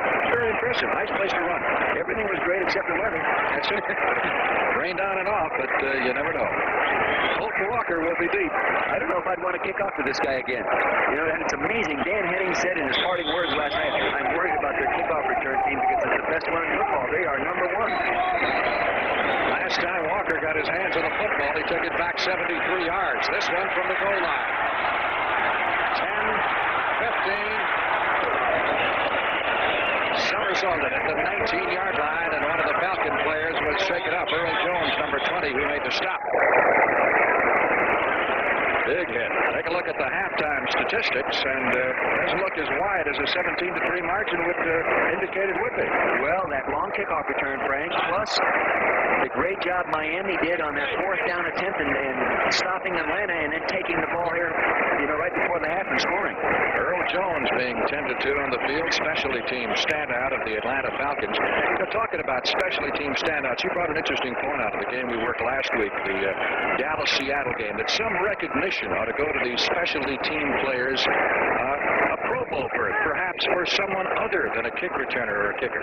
Well, they always take the best football players in the National Football League, the AFC and the NFC, and take them to the Pro Bowl for the best play against the best. I just feel it would be great to take the best kickoff coverage guy and punt coverage guys as well, and honor them as well. Be a great incentive for them. Timeout. Sports. I think we can show you here how Earl Jones probably got a headache. Right, he's coming at the right-hand corner of your screen, up on top. See him coming in there now? You're going to see Fulton Walker's left knee hit him right on the side of the helmet. Now, Earl Jones goes down. He's dinged just slightly, not dizzy. He had his helmet down. And, boy, when you're tackling, you should always try to keep that head up if you can. Earl Jones, real bright young man, a chemistry major, works as a chemist in the offseason. Not smart enough to keep his head up, though, Brian. Not today. 1st and 10, Dolphins at their 19-yard line. Strock 11 out of 11 in the first half in his first action. In 11 months, and going to David Overstreet. Will be close for the first down at the 29-yard line. Buddy Curry, number 50, making the stop. Dwight Stevens came around number 57, the offensive center, and really led that point of attack, and he did a nice job. Murray's a 4th-year man from North Carolina. Played on the same team with Lawrence Taylor of the New York Giants. So their linebacking, you'd have to say, was in pretty good shape. It is a first down. They keep comparing Curry with Tommy Novitz. You know, I coached against Novitz for a number of years when I was at the Rams, and he was one of the fine all-time linebackers, really. You know, if Curry's that good, then he's in fine company. Don Shula had only one losing season in 20 years as a head coach in the National Football League. That's quite a record. When you start talking about the best, you better put his name in that group. First and 10 at the 29. One back, and that's Andre Franklin behind Strock.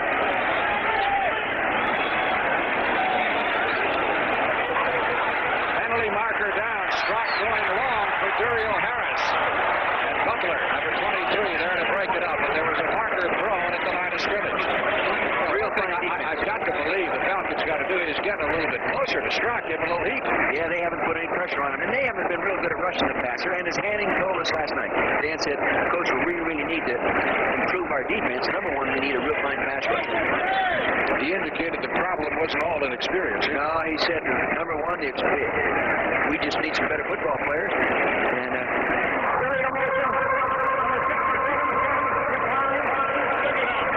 I think Dan feels that the defense has remained unchanged personnel-wise for too many years.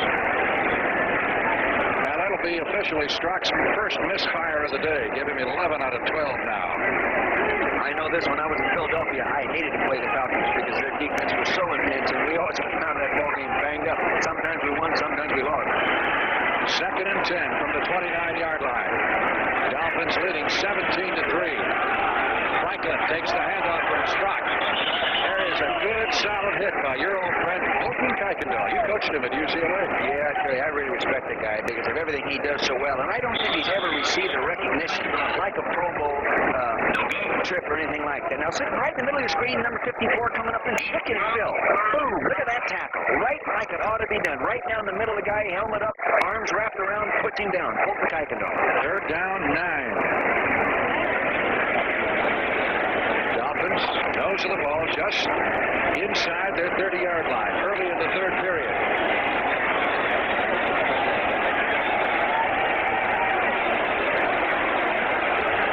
Strock from the shotgun. Gets it away, intended for Matt Moore at the 45-yard line. And Miami will have to punt it away and call on Reggie Roby. Well, they got him to throw an incomplete pass, Frank. Well, that's two in a row. So Roby comes in to do the punting. He kicked just one time in the first half. This guy is really fun to watch punt. Let's time him and see what kind of hang time he gets. He sticks those hands out, very unusual, and then notice he doesn't have hardly any follow-through. His foot doesn't get high like so many punters. He had a one-year college record averaging 49.8 yards a punt. That's like the old timers used to average. Billy White Shoes Johnson is deep, and he can perform some magic. Not a great punt. Good return punt. Johnson at the 30, 35, 40. Still on his feet, squirming to the 43 to the 44-yard line. Goes White Shoes. So Roby not happy with that one, at least by his standards. A 40-yard punt, a 15-yard return by Johnson. The tackle made by Bruce Hardy. We've got a timeout here at the Orange Bowl.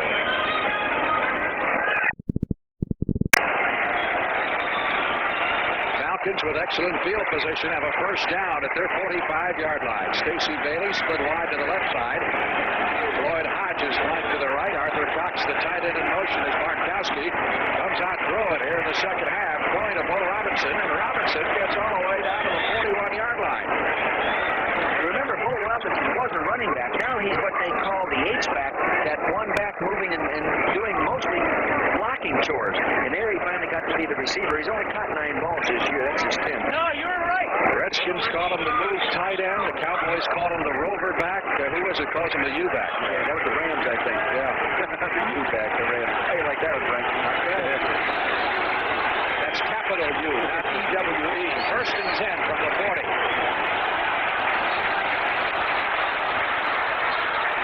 It takes a whole lot of people to stop William Andrews once he gets rolling. And he's got enough for another first down for the Falcons at the 27-yard line. Glenn Blackwood coming up from the secondary. Number 47 to make the stop. The motion man moving from the left of the screen going to the right. Now follow him. He's the point of attack block-wise. He gets a real nice block. Charles 71 working out. But look at that block on the Bowser. Kicks him out. There he goes. He's pounding his way up inside. Look at that power. 13-yard pickup on the play. The Falcons moving on their first offensive possession as Andrews gets a breather as he nears the 100-yard rushing mark. They're showing that they didn't let that touchdown right before the half bother. They're coming out here psychologically strong. Bartkowski over the middle. Riggs is inside the 15 and out of bounds at the 11-yard line. Gerald Riggs hit by Gerald Small. Number 48. And here come the Falcons. They're not quitting. No, they're not. They're coming back strong. And that's a credit to this football team and their coaching staff. Now, it's a little check down. The back stays in the backfield. Now, watch him move off. See him now. He's going to sit in there and hold. When the defenders get as deep as he is, he releases out of the backfield. Now, Dewey, number 77, comes over. He doesn't get into him real good. Bang, he pops him, and that's the fastest back on the team at 230 pounds, Frank. Bartkowski brings it up to the line of scrimmage. Riggs is the sole setback. First and 10 from the 11-yard line. On the delay, the handoff to Riggs. He's at the 10, 5. Riggs is down to the 2. Gerald Riggs, the second-year man from Arizona State, who went 40 yards earlier this year against San Francisco, the longest run from scrimmage for the Falcons in 1983. Stopped short of the touchdown by Gerald Small, but they could get a first down by getting inside the 1. So they're looking at second down, 1 for the touchdown, 1 for the first down, and 2 for the touchdown. I had the opportunity to coach Riggs in an all-star game, and we as a coaching staff selected him as the guy to most likely succeed in the National Football League, and he won a free trip over to the Bahamas. He hasn't done battle. They've got Riggs and Andrews both in there now. And second and 1 from the 2. Riggs drives into the end zone. Touchdown, Atlanta.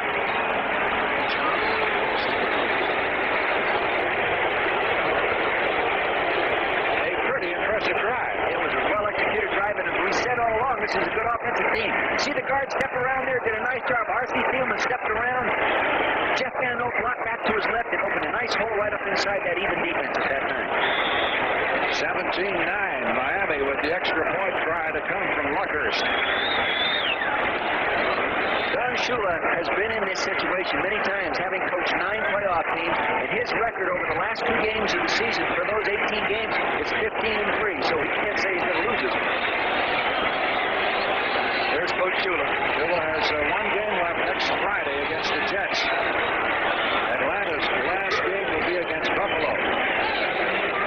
They haven't had the easiest of it. The Falcons, the schedule, the closing weeks of the season. Washington, Miami, and then Buffalo to close it out. But we've got a ball game here in Miami. Next Sunday, regional action featuring an important Western Division showdown between the Los Angeles Rams and the New Orleans Saints, plus other games, all starting with the NFL today on CBS Sports.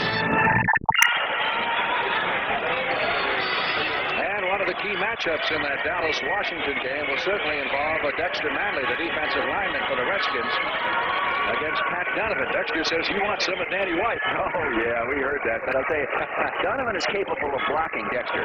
But, you know, you're going to win some and lose some. And Dexter's had a great year, but he cut his hair. Maybe he's going to change his look. That may be a point. Yeah. He's kind of got a reverse Sampson situation. Yeah, here they are. Look at that haircut change. Dexter's changed his hairstyle. Pat Donovan, he was a mechanical engineer. He's going to have to be mechanical tomorrow. Luckhurst is ready to kick off. 17-10 now. Dolphins lead is cut to 7. Colton Walker waiting at the goal line. 15. Across the 20.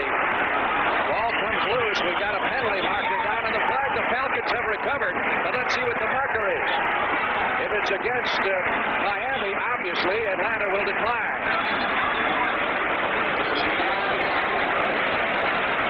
What a hit that time. Atlanta was offside. Here it is. Bolton's taking it. He's got it tucked away nicely right there.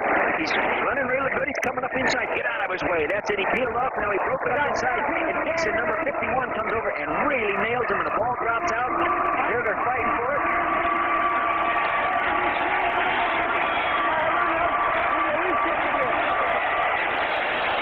It'll be a re-kick. Looks like Walker may have been shaken up. Offside, the indication against the Atlanta Falcons. It may be a case of offsetting penalties, but in either case, they will re-kick. So the timeout, obviously, for the injured player who was Bolton Walker, and he got crunched about as good as anybody's been crunched all year on a return. Yeah, he really got a hit. You know, he was a running back the first couple of years in college, and that's why he has such fine running skills as a kickoff returner. They really think he's going to be a fine defensive back as well. 10 minutes, 21 seconds left in the third period here at the Orange Bowl in Miami. Offsetting penalties, a cliff on Miami, offsides on Atlanta, so they'll re-kick it. And that's a costly one for the Falcons, who would have had the ball at the 25-yard line on the fumble recovery. Vince Heflin is now deep. Replacing Walker. Back to the 20, 25. Across the 30 to the 32-yard line. And Miami will put it in play from there. Once again, the big doubleheader on CBS tomorrow, the early game, depending on what part of the country you happen to be. These will be the featured early games. And, of course, we're all waiting for the big matchup between the Redskins and the Cowboys.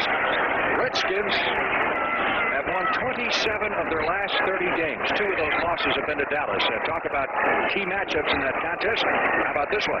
Joe Jacoby, you know, he's the big son of a gun, almost 300 pounds, blocking on Harvey. Harvey's going to have a great day to keep him in that ballgame. 17-10, Miami. Over Atlanta, first and 10 from the 32-yard line. Strock. David Overstreet was the intended receiver, number 20. May have heard a footstep or two.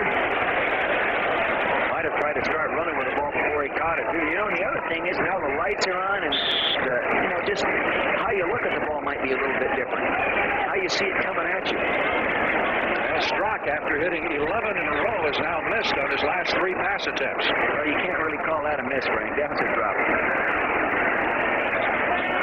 Uriel Harris wide to the right side. Mark Duper, who has been held in check. He's their home run threat, split to the left. Second and 10. Again, Overstreet. This time he hangs on, but doesn't get much after the 34-yard line. The Dolphins looking at a 3rd and 8. So I know this has been a long week for you, jetting back and forth from the East Coast to the West Coast with your mom a little under the weather. I understand she's doing well out in California. Yeah, she's a little bit more than under the weather. She had a 5-way bypass, but she's a strong lady and a super person, and she did real well. I know we all wish her well. You bet, I wish her well. I know everyone sends her love. 3rd and 8. Dolphins at their 34-yard line.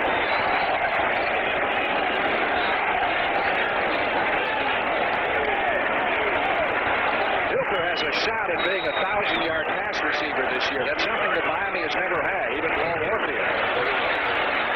Strock going to Uriel Harris. First down at the Atlanta 43.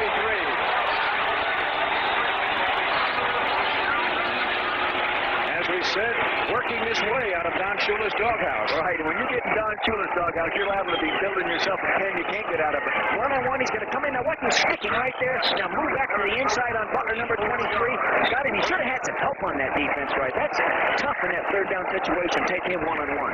24-yard pickup on the play. His dad is an assistant coach at Tulane. Right, and he played with Joe Washington. He was a real good friend as they grew up in Texas. First and 10. Miami at the Atlanta 44. They go Overstreet. Strock will go long. Johnson back there defending. And Mark Duper is claiming that he was interfered with, but no call. Duper has been a real surprise for this team this year. Number 2 draft choice a year ago, great track star from Northwest State, Louisiana. Joe Delaney's old school. Great position by Kenny Johnson, number 37, the defender playing him right out right there. Now he's moving right. It looks like he just sort of shut him right off right there and maybe gave him a little contact shove right there. I can see why old Duke was a little upset. Now, Duke has caught passes worth 836 yards this year. The Dolphin record is 996, held, of course, by Paul Warfield. One of the best wide receivers I've ever seen, if not the best. 2nd and 10. From the Atlanta 44, it's Overstreet. Finds him running a great cutback.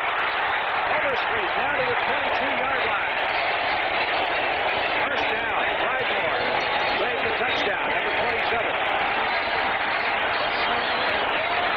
That was the same play he broke to the outside earlier in that first quarter. Actually, now watch the left of your screen. The left tackle's going to pull. See Geisler coming around there. Keeson up in the hole. He was supposed to go up in there, and he saw the outside. Has the speed. He jukes him. He's up inside. Now he's running like a son of a bitch. Look at him. Frydmore, number 27, comes over and makes the play. Boy, what speed and acceleration he has. He left Glazebrook grabbing air, that's for sure. First down at the 21-yard line. Overstreet has now carried 8 times for 38 yards. Leading 17-10. Go over more. Strock over the middle. Hardy. Here's Hardy, the tight end, down to the 11-yard line. It'll be close to another. Miami first down. That was a real interesting pattern. He ran a straight angle to the sideline. Got the running back running with him, or linebacker running with him, and then reverse pivoted and came back underneath.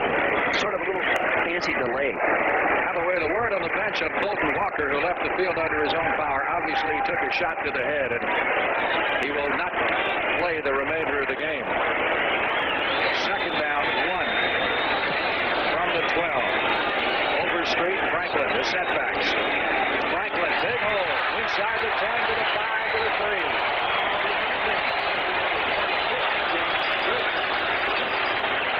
Franklin picks up the first down, and they open it up that time. Yeah, when you're running behind Newman and Stevenson and Kuchenberg up inside, see the center block off Stevenson, and Kuchenberg trapped him. Now he's up inside that hole, and the defensive back has to make the play. Real fine offensive line execution there. Coached by John Sandusky, and a real fine offensive line coach. Shula's going to be losing one of his top assistants in Bill Arnsparger. We'll talk about that a little bit later. And right now, the Dolphins have a first and goal upcoming from the 3-yard line. Has come into the backfield to join Franklin. It is Franklin driving for the goal line and stopped short at about the 1. They're running over there behind big Roy Foster in it. It's a tight end. Woody Bennett kicked out number 34, and they just ran with real power on the Franklin. You say big, Foster's up there in that 280 area. He is the first USC player ever to play for the Miami Dolphins. I can understand that, having coached at UCLA a little. 2nd and goal from the 1. Woody Bennett doubled it onto Franklin in the backfield. Franklin, did he get in? No indication yet. Touchdown, there it is.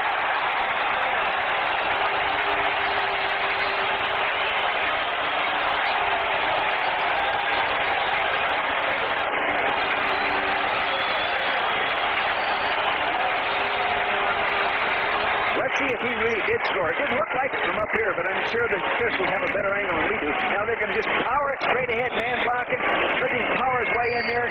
He's underneath it. It doesn't look like there's the ball at the right corner of the screen. He did get in. Ron Shaman on to try the extra point. Andre Franklin getting congratulations. Still hasn't caught a pass this year, Franklin, but he has scored 8 touchdowns on the ground. He knows what he's paid to do. Line hooked. That's on the extra point with 5 minutes and 22 seconds left to play in the 3rd period. And once again, the Dolphins have assumed a 14-point lead.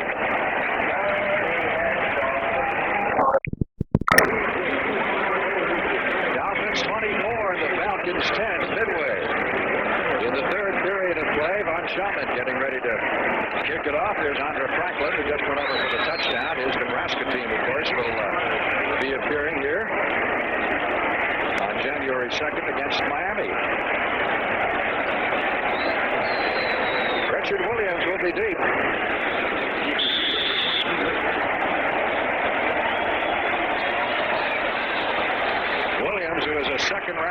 choice of the Redskins, and then cut at the 20, up to the 25. Still on his feet, and finally run down to the 29-yard line. Williams played his college football at Memphis State. NCAA basketball coming up next weekend, immediately following the Giants-Redskins game on CBS Sports. The defending national champion North Carolina State Wolfpack, and that means Jim Valvano, who is a fun guy to be around, against Louisville.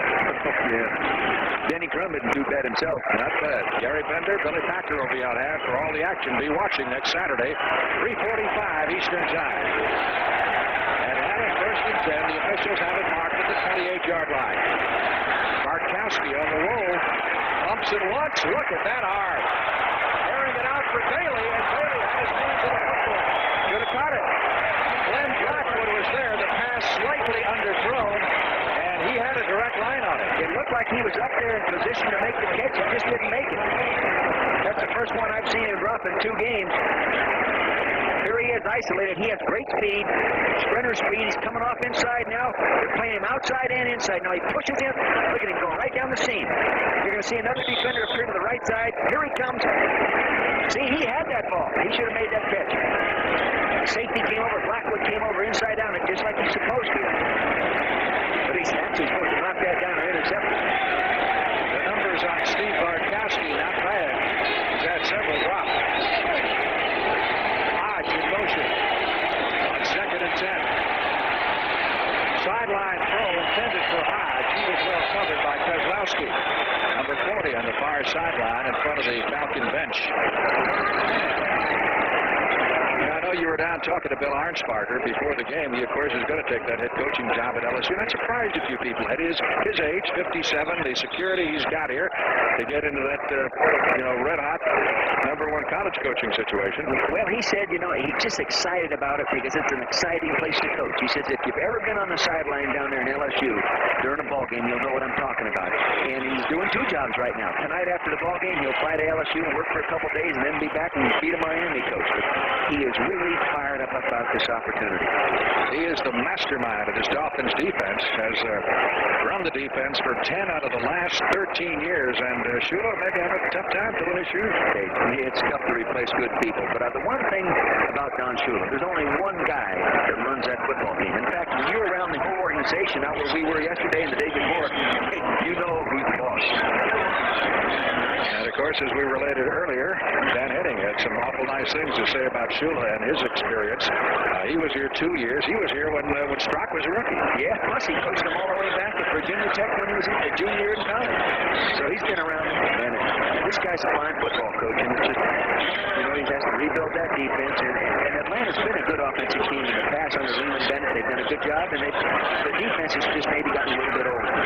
They have lost some close games this year. Early, they had 5 losses by a total of 19 points in 5 games in which they were in the ball game with 2 minutes or less, and the game went the other way. Yeah, well, see, you just have somebody has to make the difference for you. 3rd down. Falcons need 10 for the first down. At their 28-yard line, they trail 24-10 with 4:55. Now this, keep in mind, is the best 3rd down conversion team in football. 53% efficient on 3rd down. But thus far today, only 2 out of 7. Bartkowski's got White Shoe Johnson in the lineup. Bartkowski trying to get out of cover. But one thing that Bart is not is mobile. A.J. Dewey picks up the sack. First sack of the day for the Dolphin defensive line. A.J. Dewey plays linebacker until a 3rd down nickel. And see, he beat Bryant inside. I don't know what Bryant was looking at. Look at Bryant. Sometimes you watch him as a coach and you get so upset with the guy because he's so big, but he's an underachiever. Right? He doesn't give Atlanta what he's getting paid. Jock Romero, great punt. Heflin at the 20, up across the 30, and caught from behind at the 40 when it looked like he was just about to break one. Vince Heflin, who was a backup wide receiver and filling in for Fulton Walker, who was shaken up earlier. Off the but he had one. It's Dave Hayworth, number 30, made the stop. And this is against the number 1 punt coverage team in football, in all of football, not just the NFC. Look at him attacking it. Did a good job. He just powering his way up in there. Now he breaks it off to his right.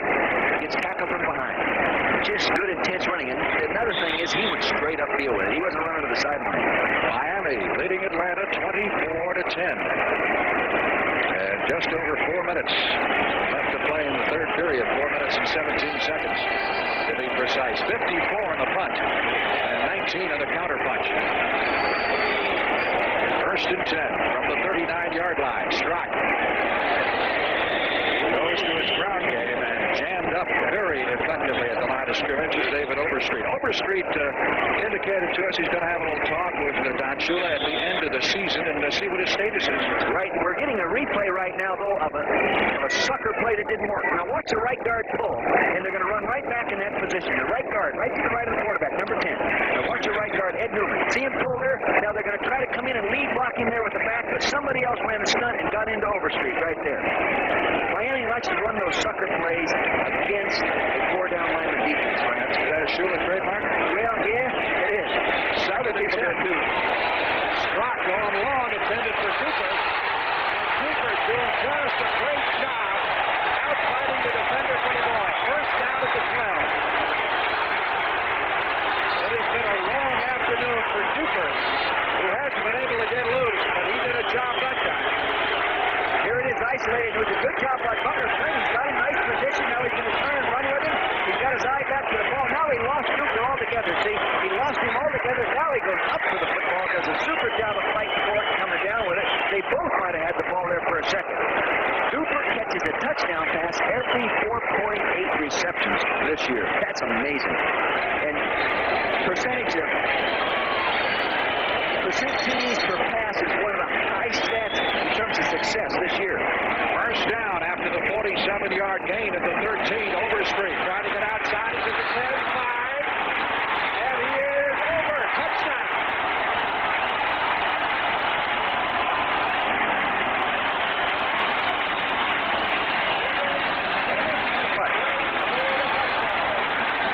Aided by a great block along the way by Ed Newman, number 64. Overstreet goes 13 for the score. Ed Newman, number 64, the right guard is going to be pulling to his left. See him pull right there? Did a nice job. The running back got a nice block. Now watch Ed Newman get a cut down on the Fulton Kuykendall right there. Now he's out there one-on-one with a defensive back. Come on, Clydemore. I've seen you tackle better than that. See, he tried to reach with his hands. He's got to get those shoulder pads on him. Just did get to the flag. 13-yard touchdown for David Overstreet. Is he happy? Oh, yeah. He knows he hasn't been playing very much, and he's trying to fight his way into that starting lineup. He has rushed for 75 yards and 10 carries, averaging 7.5 per carry. You can see both Walker's all right, but right now the guy is hurting a little bit.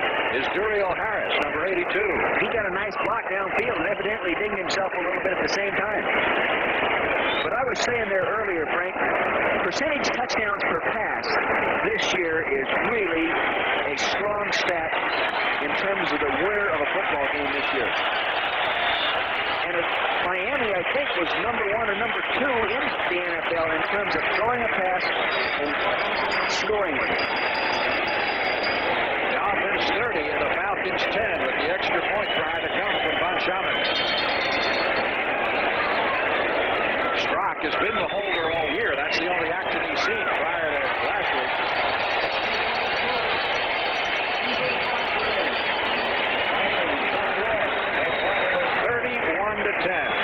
13-yard run by David Overstreet makes it a 21-point advantage. One of the other keys of that was the block by the halfback up there. Now you can see him coming around to the outside, pursuit coming inside out. There was a knockdown block right there, a good block by the receiver. Now just good, strong running. You see where Duriel Harris right there got hurt. Of course, not seriously, but he was out there blocking like a lot of receivers won't do.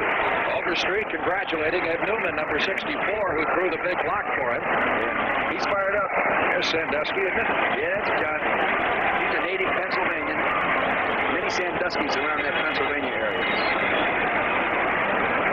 So the Dolphins appear to have things pretty much in command. However, they really can't clinch anything today in terms of the home field advantage. They're going to have to wait another week. Right. Plus, some other things that, can go right or wrong for them with the other teams that are in contention that they're competing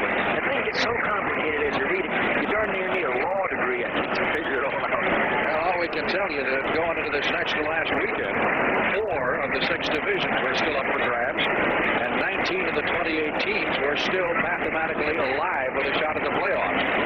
I was in Northern California, as you said earlier, Frank, and I read what the 49ers had to do and what all the variables on the papers. By the time I finished reading it, I was confused. Don Shamit is ready to kick off. Richard Williams is deep. High kick and rather short. Coming down to the near side to Willie Curran. Number 89, he fumbles the ball. And the Dolphins, they have it at the 28. I think Miami got it, Frank. It looks like it from here. Matt Haggerty, the referee, trying to unpeel everybody before we get the official notification. No signal yet. There it is. They're going to give it to Atlanta. There was some dogfights going on in that pile, I'll tell you that. Here he goes, Willie Curran. The only rookie to make the team, a free agent rookie a year ago from UCLA. Take it up inside. Now you see the ball come out of the ground right there. Let's see who gets it. There's 3 Miami guys on it. You wonder how they could have missed it, but you know as well as I do that a lot of funny things happen under the piles. I've had him go in favor of my organization, and I've had him go against it. There's Robert Sowell, number 45, one of the key specialty team players. He's the guy I'd send to the Pro Bowl out of this AFC division. Representing a special team. Look at that guy. What effort. Self-sacrificer he is. Young man played 1 year of college football at Howard University, then had to drop out of school to help his parents out. And pleaded with every team in the league to give him a shot. He's going to be a fine defensive back. First and 10. Falcons at the 29-yard line. Bartkowski handing off to Andrews. Should point out that Andrews this afternoon has set a new Atlanta club rushing record. He needed only 61 yards coming into this game to set the new club record, which was 1,308 yards, and he's got 86 at this point, so another milestone for Andrews. Mike Ken, number 78, the left tackle, really did a nice job of blocking Mike Charles that time. Really hooked him nicely. You know, Mike Ken is a real quality offensive lineman in this league. Second and 7 from the 31. Billy Johnson in motion. Bartkowski under pressure. Got away from Charles. And now they're ruling that he was in the grass. They are ruling that Bartkowski was in the grass but Mike Charles. And Charles saw that sack slipping away from him, so he got it back. Yeah. You can see that he is a little bit of an enthusiastic type guy. Here he's going to be coming in from the right side of your screen. See Charles, number 71, working on R.C. Thielman. He beat him to the outside on a stunt. There he's got him wrapped up right there. I can see why they called it. I'm not sure I like that call, but I can see why it was called. Mike Charles from Syracuse. Loss of the play back to the 22-yard line. Third down, 17. Andrews on the draw. Out across the 30, fights his way to the 35. Falcons will be punting with a minute left in the third quarter. Bartkowski, despite that knee problem, moving pretty well. He and Marino are both wearing those Lennox braces, which were popularized originally by Joe Namath. Well, I saw Dan on the field with him, talked to him about it, and the knee brace was a little bit restrictive, and he had a mechanism on there that was also treating the knee at the same time as he walked around, a little pulsating type piece of equipment. Eklund is deep, they're through it. Giacomaro on the fake, and the Atlanta Falcons have picked up the first down. And certainly, what did they have to lose in a situation like that as the pass was completed to Alabama Matthews, number 49. Ralph Giacomaro, the punter, engineering major from Penn State. He engineered a nice completion right there. Look at that pass. That looks like something I'd throw, Frank. Now there's old Alma Matthews out there. He's only had 2 catches this year. That makes it number 3. Alma Matthews. He was their 12th round draft pick this year. Last man pick. And is he happy? And for Giacomaro, first time he's thrown a pass this year. Atlanta's had a lot of luck with that 12th round pick. 4 of their last picks over the history of their football team have made their roster. 31 seconds left in the quarter. First down from the Miami 43. Bartkowski bumps it once. It's Andrews. When he lifts those knees up and pulls those legs forward, doesn't he? yards, and that's another first down at the 26-yard line. And Andrews says, I think I need a breather.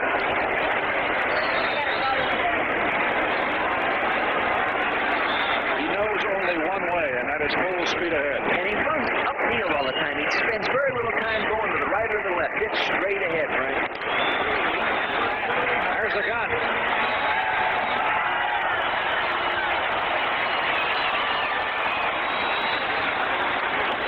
That's the end of the third period of play with the score. The Miami Dolphins 31, the Atlanta Falcons 10. We now pause for a word from your local station. CBS Sports coverage of the National Football League is sponsored by Chevrolet. America is on the move, and Chevrolet is supplying the wheels. Chevrolet and you taking charge. And by Pabst Brewing Company, brewers of Pabst Blue Ribbon Beer. For the real taste of beer, Pabst is the place. Welcome back to the Orange Bowl. Balmy, breezy evening here in Miami. Frank Lieber along with Dick Vermeil as we head into the final period of play. Dolphins leading the Falcons 31-10, but the Falcons threatening with a first down at the Dolphin 26-yard line.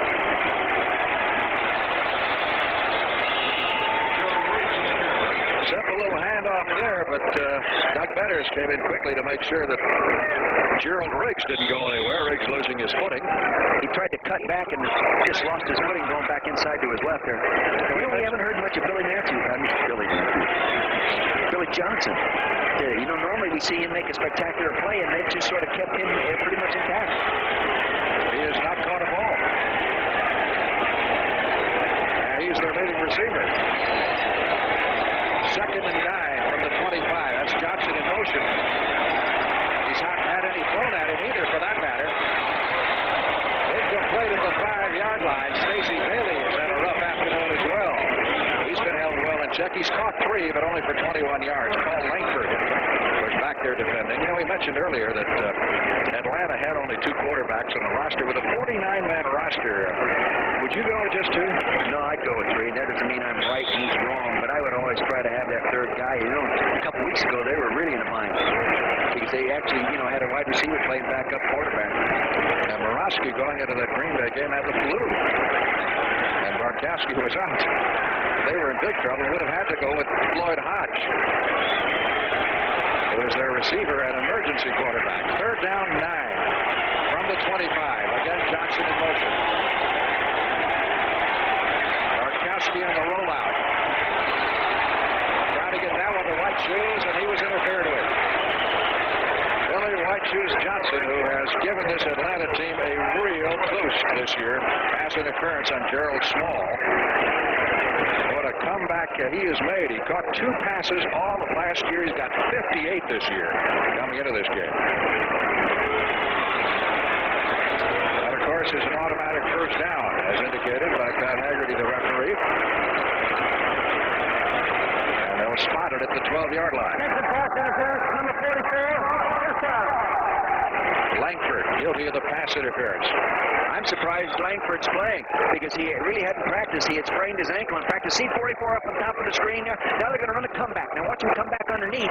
See, and I thought it was on Small too, but he came over the top just a little bit too soon with that left arm.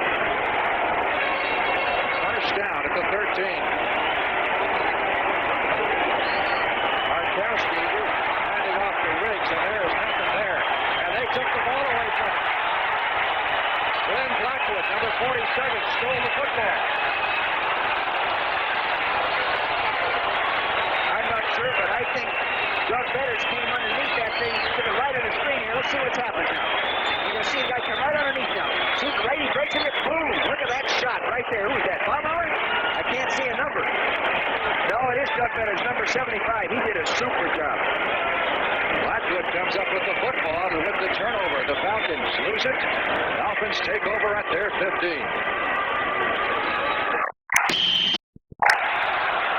Frank Lieber with Dick Vermeil. There's a couple of bookends for you, huh, Charles and Betters? Oh, yeah, those cats. That Betters is really, he's a mountain man. Loves that great outdoors. Played college ball up in Missoula, Montana. Then transferred to Reno, Nevada when his defensive coordinator left.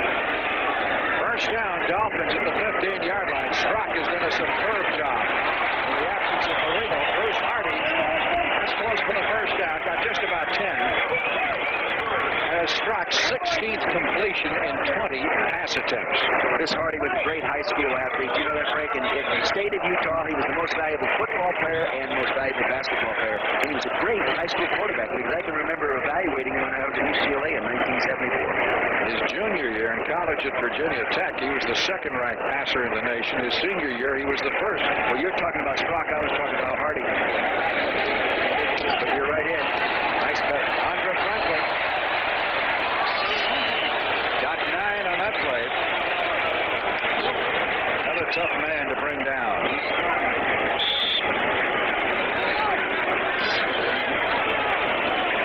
Franklin was a second-round draft pick when he came up 3 years ago. His average per carry, not that great, 3.3 right now, which is the worst of his career, really. Right, you know, but he was the most valuable player on this football team last year. So they respect him. Second and less than a yard at the 35.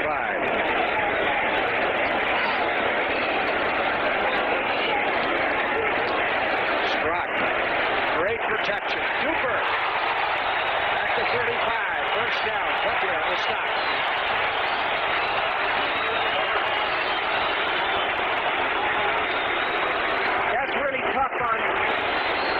Because he has no help from the inside. The safety's up in dog coverage. See, there's no safety. The safety normally would be there to make that play, but he's not with the kind of defense they were playing up front. You really can't fault Bobby Butler on that one. A 30-yard pickup by Dupert. He has averaged better than 19 yards a catch coming into this game, but you're tied with Steve Watson of Denver as the top long ball receivers in pro football, or at least in the AFC. First down at the 36.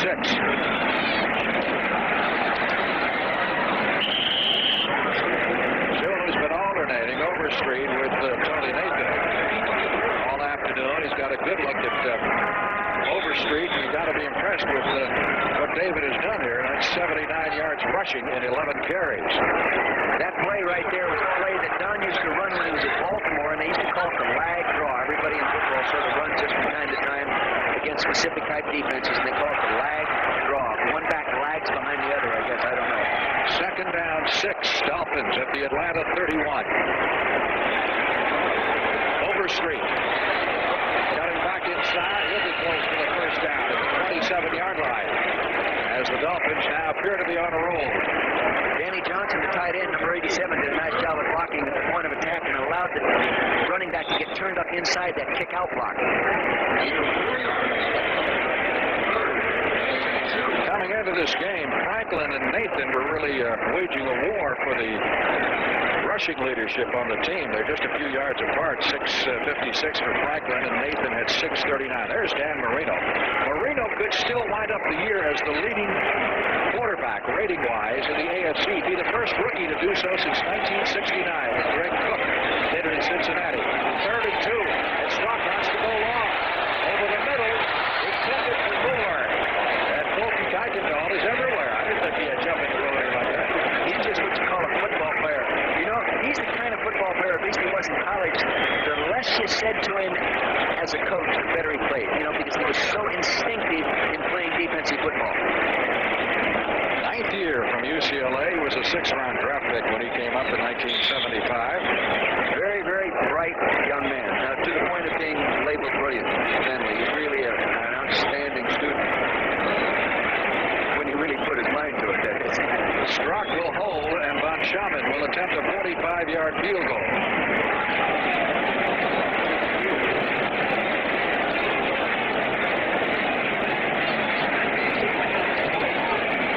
Long enough.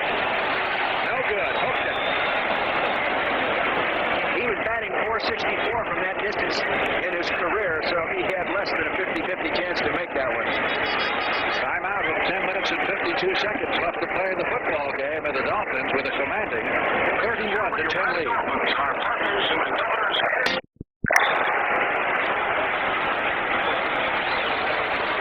Mike Lever along with Dick Vermeil at the Orange Bowl in Miami. That's our situation in the final period of play. 1st and 10. Falcons have the football at their 26-yard line. Markowski got Bo Robinson in the slot, starts him in motion, gives it to Andrews. Andrews plows to the left side, looking for his 100-yard plus game, and he's got it. That Robinson, number 33, really does a nice job of blocking, coming in motion and blocking at the point of attack. He really gets after people. You know, he's about 15 to 20 pounds bigger than I've ever seen him before, and he says the reason he's that much bigger is because he's hitting people all the time and not running with the ball. That's a good point. Second down 4. Andrews, one of the new fathers in the National Football League. His wife gave birth to a son a couple of weeks ago. And running hard to keep Wolfie away from the door. Falcons pick up the first down on Andrews' rush shot to the 41-yard line. That was another example of Bo Robinson coming back in motion and blocking up inside on the defense and cleaning up the defender. You know, and Robinson was a great running back in college. He broke all of Murphy Morris's records and all of Dwayne Thomas's records at West Texas State. Well, he wound up in Detroit, and all of a sudden a guy arrived by the name of Billy Sims. Robinson was immediately the ball. First down, Barkowski from the 41. Finally, Floyd Todd.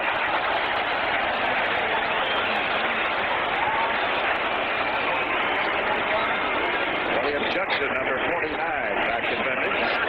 Talking about Andrews being one of the top rushers in the National Football League. He's up there with some pretty strong company. And most of them, as you will notice, with the exception of Kurt Warner, are from the National Football Conference. This is the figures going into today's game. There's some good people in there. You know, there are 8 running backs in the National Football League now that have run for over 1,000 yards. They have each average carried the ball 282 times for an average of 1,226 yards at a 4.3 yardage per carry average. Second and 10 on the 41-yard line. Andrews out across the 50 to the 49, but the Dolphins defense obviously is loosened up a little at this point. They'll let Atlanta run some time off their clock if they so choose. Well, Atlanta still offensively. You know, I think offensively they are a playoff caliber football team. And I said that the first time we saw them early in the year against Detroit. But defensively, they're quite a ways away. Big Mike Ken, the left tackle, pulled that time out of that unbalanced line and came around. And I'll tell you, he's a giant when he pulls. He's about 6'7", 260. Notice in the Atlanta offensive line, as you see the measurement, the presence of Ronnie Lee, who was a former Miami Dolphin. Yeah, he ate himself right into a guard spot. You know, he just got too big to play tight end. I saw him yesterday and met him. I didn't recognize him as about 260 pounds. Yeah, he's a tight end at Miami, and now, of course, he's an offensive lineman. He was switched to offensive line by the Dolphins, and then they cut him. Third down and inches. For the Atlanta Falcons with the ball at the 49-yard line of Miami as the Killer Bees dig in. The young rookie tackle, Brett Miller, number 62 from Iowa, is in there playing right tackle now in place of Warren Bryant. White shoes in motion. Andrews got the first down out to the 46-yard line. You know, if you were seeing Billy White Shoes Johnson playing football for the very first time, you'd probably wonder, why do they call this man White Shoes? Well, when he started playing football in the National Football League, nobody was wearing white shoes. He was, unique. He was original. Now everybody wears them. I can remember when a coach thought a guy wearing white shoes was a hot dog. And I'm the coach. You were the guy. I was the guy. A lot of folks did. First down at the 45. Barkowski bumping along. He's got White Shoes at the 25 and down to the 24-yard line. First down. There's a little different technique there by Barkowski. Kind of looked the defenders off. Well, this was really nice. He comes back and he fakes the screen to his left. Now, he's going to go down and run a corner pattern. Now, watch him break to the outside now. See him break to the corner, sort of hit the seam in that zone defense. They had faked a screen pass close to the line of scrimmage to draw the defenders and then attack the deeper part of that zone. A 21-yard pickup on the play, and that is White Shoes Johnson's first reception of the evening. We talked about him at the right time. First down at the 24-yard line of Miami. The offense incomplete here, 31-10. Nice fake to Andrews. Barkowski going long. That was almost a great catch. Very close. White Shoes really giving it all. You know, he wears those gloves that they're kind of like scuba diving gloves. This Kozlowski, who was shaken up on the play, the nickelback in the Dolphins defense. But how many pairs of those gloves does White Shoes have? He told us last week. His locker is just full of them. And they're what are they, skin diving gloves or scuba diving gloves? And he says that the outside always remains dry when his hands gets inside. Otherwise, the perspiration is on the surface of the ball. He just has a better gripping ability. And he wears them regardless of the temperature.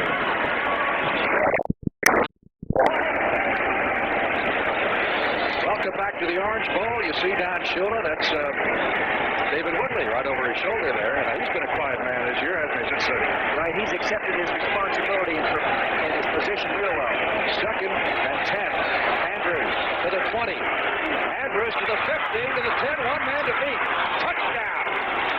Another great individual effort. Andrews carries. Boy, is he a player. There was some real nice blocks at the point of attack, too. That's his 2nd, 3rd effort, running ability. Man in motion coming across. He's going to hand off to him. Now he's going to break to the outside right now. They're going outside. Nice block right there by number 78 right there, Mike Kinn. Now, just watch this. Great balance. Look at him spin off all those guys. No one wrapped their arms around him. He's just going to get in the end zone. Blackwood got over there, but it was too late, Frank. Stopping him is like singing the Hallelujah chorus. You can do it, but it helps to have more than one.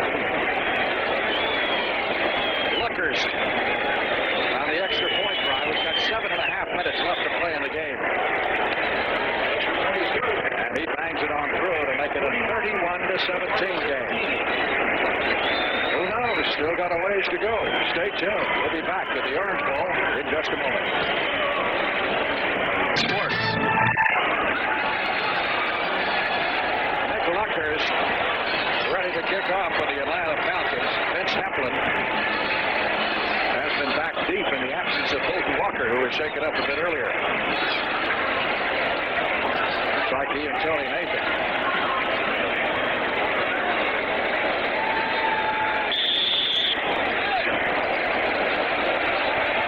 Gotta go onside. There it is. Gotta go 10 yards. Touched him and ran a man before it went 10 yards. So the Dolphins come up with it at the 43-yard line. They decline the penalty. They can get the ball there, quite obviously.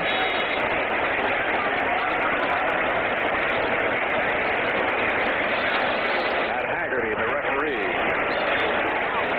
check signals with his officiating crew before he gives us the word. William Andrews has now rushed for 160 yards and 20 carries.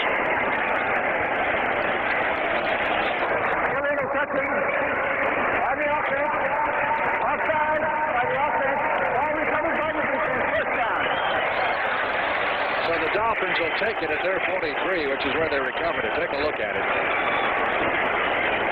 Got to go 10, and obviously the ball's got to go 10 yards before it hits an Atlanta player. It hit John Harper right there. Now the ball's rolling free, and of course Miami recovered it. Officially, this is Andrews' best game of the year, right? Right? He has 2 games of 150 yards, one against Detroit, one against San Francisco. So this is his best game. His career high is 167, so he is within 7 yards of that with 20 carries and 160 yards. Pretty hefty average, too. Again, the defense bending but not breaking, not giving up enough points to lose. Cooper to the left side, Nat Moore to the right. Struck 17 out of 22 for 214 yards.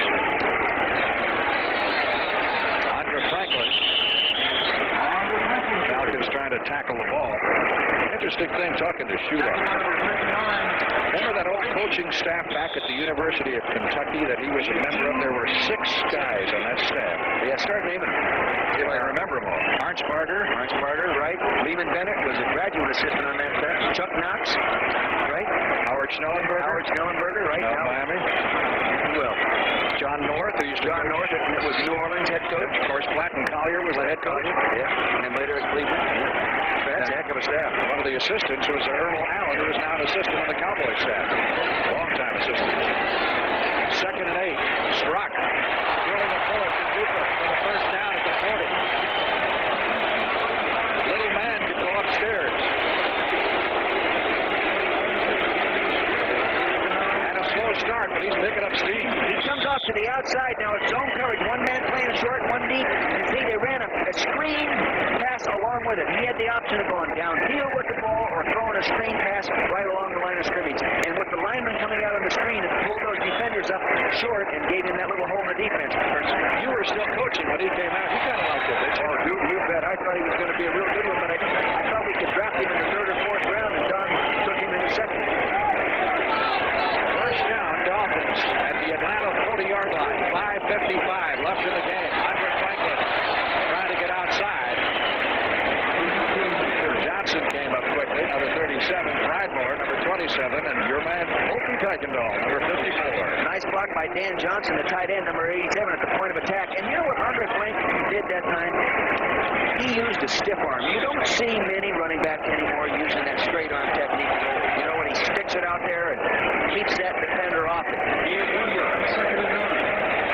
They still coach that? You don't see many players. You know, I don't remember seeing many drills of it. I'm sure that people still use it as a running back drill, but you just don't see it used very often. Pick up of the yard, 2nd and 9 from the 39. Franklin will break a few tackles. Down to the 31-yard line. Earl Jones, number 20, made the stop. He's very close to a first down. John Easter did a real nice job. The left tackle, number 79, using a little influence draw type block and turn the defensive end out, and the running back was right up underneath it. Really short of the first down. Now watch the offensive left tackle right to the right of your screen. Now see, he's setting down. Now it's going to turn him out. See him turn him out right now. The back came through. A lineman came through and let it up there. Now it's just running with horsepower up inside. Franklin now with 14 carries for 58 yards. Overstreet has carried 12. Tony Nathan has only carried it twice. They're getting a good look at Overstreet. Franklin trying to pick up the first, diving for it. They made him a yard. I don't think he got it. I tell you, Roy Foster got stuck into the backfield that time, that big 275-pounder. I don't know who was on him, but he stuck him. 4th down and about a foot and a half. Miami apparently will go for it. Now see that Foster, number 61, getting driven right there. I can't see the defender on him. He's coming off him right now, but he did a real nice job. It was John Brady, a linebacker. Did a heck of a nice job at 214 pounds against 275 pounds. You've got to give Brady some credit. 4th down and less than a yard. Miami at the Atlanta 31. Franklin caught behind the line, still on his feet, trying to lateral the ball. Still loose on the ground. That's still loose. And finally picked up by one of the Falcons. That's a live football. One of the Falcons' defensive linemen finally picked it up. It looked to be number 72. In that case, it would have been Andrew Providence. I think they blew the whistle. He's the big guy we saw walking around the lobby yesterday. He's got arms like piano legs. Now the discussion will be where to spot the ball. And will the run by Providence, it'll be Atlanta's ball quite obviously. It just depends where they put it down here. They're going to give it to him apparently. That Providence bench press is 500 pounds. I've never seen anybody do that. Look at the arms on him. Here it is again now. There was penetration inside right there by Providence. Somebody blew the assignment to turn him loose like that. You figured he had nothing to lose here, right? He can play rugby. He wanted to pitch it to Strzok, and Strzok says, I don't want it. Yeah, he ought to get Luckhurst in there. He was the NCAA rugby player, MVP, in fact. Providence running like he thinks he's William Andrews. They spotted at the 36-yard line of the Dolphins. Unbalanced line. Andrews got a yard and maybe 2. I hate to be in that film session when Shula runs that play a moment ago, right? And as a chat or so with Mr. Franklin, you know, I'm sure he has a sense of humor, but when he's on that football field, he doesn't show it. It doesn't matter what kind of drill it is or what kind of tempo, full pads, no pads, he's in command. William Andrews now 6 yards away from his single-game club rushing record of 167 yards. 2nd and 9 from the 35. Andrews, 30, 25, button heads inside the 20, and down to the 18-yard line. Hey, don't count Atlanta out. If they score quickly and can pull off that onside kick, it could still be interesting. Boy, that was a great effort for them. Full screen, and Dan DeFore, a free agent rookie from UCLA, number 71, came out there and got a nice block for him. Watch him now. He's going to throw it out here. Now watch 71 to the right of your screen. There, he's getting a nice block right up there, and he got, look at his butt right there. Holy mackerel, did he give it to Blackwood. Lyle Blackwood, he's decked it. But I'm glad I'm not a defender playing in this league. It's like him. That's a first down, quite obviously, at the 13-yard line. Barkowski is probably down the line. Sacked for the second time this afternoon. It was Bob Baumhauer, number 73, and Mike Charles, number 71, who penetrated. What he was trying to do there is set short and make a quick hitch, and then the hitch man was going to go deep, but it didn't work because the pass rush got to him. Now watch him come back. He's going to go 1, 2, 3, pump. Now he's going to jump back and try to throw the go pattern off that, and he couldn't do it. Baumhauer, number 73, came around and got after it. That's his 4th and a half sack this year. How do you get half a sack? Well, you're getting credit for helping somebody else and maybe make simultaneous contact. You know, everybody does it a little bit differently. But you know, in the National Football League, if you do not sack a quarterback once in the ball game, you lose 75% of the time. I didn't know that. That's the truth. Coming up tomorrow on CBS, big doubleheader. Most of you across the country will have a chance to see San Francisco take on Buffalo. That is a critical game for both those clubs' playoff hopes. Elsewhere, New Orleans and Philadelphia, Chicago, Minnesota, Detroit, and Cincinnati. And for most fans, it's all just the appetizer. I know it. For the big one. Cowboys and the Redskins. We've been talking about matchups in that game. Take a look at another one. Give me your thought on this one. Charlie Brown, Everson Walls, one of the top big play receivers going after one of the best defensive backs, if not the best corner in football. Charlie Brown has the advantage in speed. Everson Wall has that great feel. And as soon as you think you're going to beat him, he lulls you a sleep, brother, and he picks that thing off. That's going to be a heck of a struggle. Tom Landry told us last week, he said Everson Walls plays a defensive back like he's a receiver. Yeah. That's a good point. I never thought of it that way, but he does. Second down, 16. Falcons from the 24. Barkowski. Pass is complete inside the 5-yard line to Junior Miller. He just got in the game, huh? I haven't seen him show up yet. That's a first down at the 4-yard line. Junior Miller stepped over his first 2 years. He caught 46 balls in 1980, the year we went to the Super Bowl. We had to play those guys on the way, and they beat us. And I was really thankful that Dallas knocked them off, so we didn't have to play him again. He was an All-American in Nebraska. Yeah, it's hard to believe just 3 years ago the Falcons were within minutes of playing the Eagles in the championship game. Yeah, within final minutes. Yeah, with seconds. Ray Pearson caught those 2 touchdown passes for the Cowboys late. Danny White.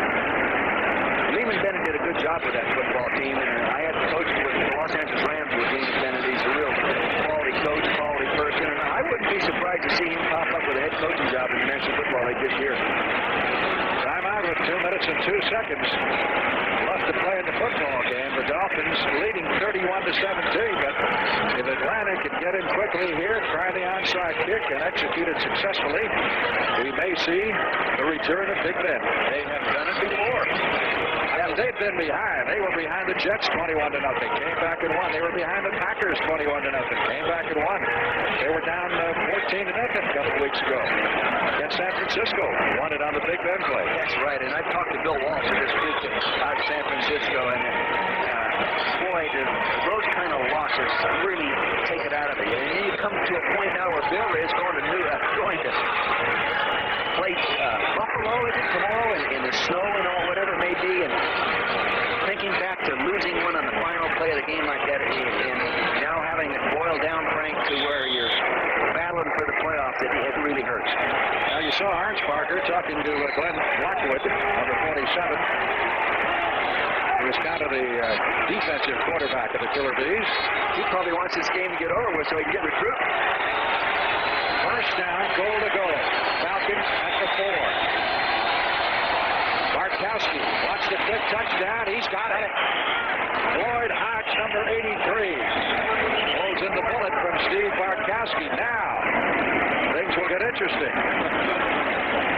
They got a marker down. Hold it. It is offside. onside against Miami, which will be declined, but obviously the touchdown stands. He's coming across in motion. Now he's going to go up, and watch him sticking right there with that one step. That throws the defender and gave him the room to work inside out, right down the goal line. Touchdown. William Judson trying to get to Hodge, couldn't do it.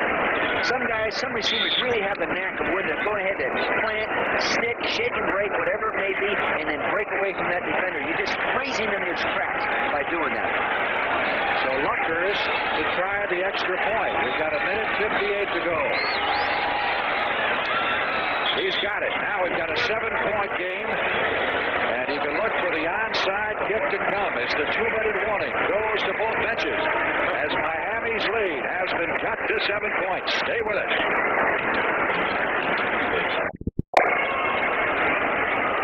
Mike Lever with Dick Vermeil at the Orange Bowl in Miami. 7 points separating these two clubs with 1:58 to go. That's the timeout situation. And Dick and I are sitting there scratching our heads wondering where Atlantic lost all those timeouts. I don't remember. That shows how alert I am. I don't remember him using 3 either.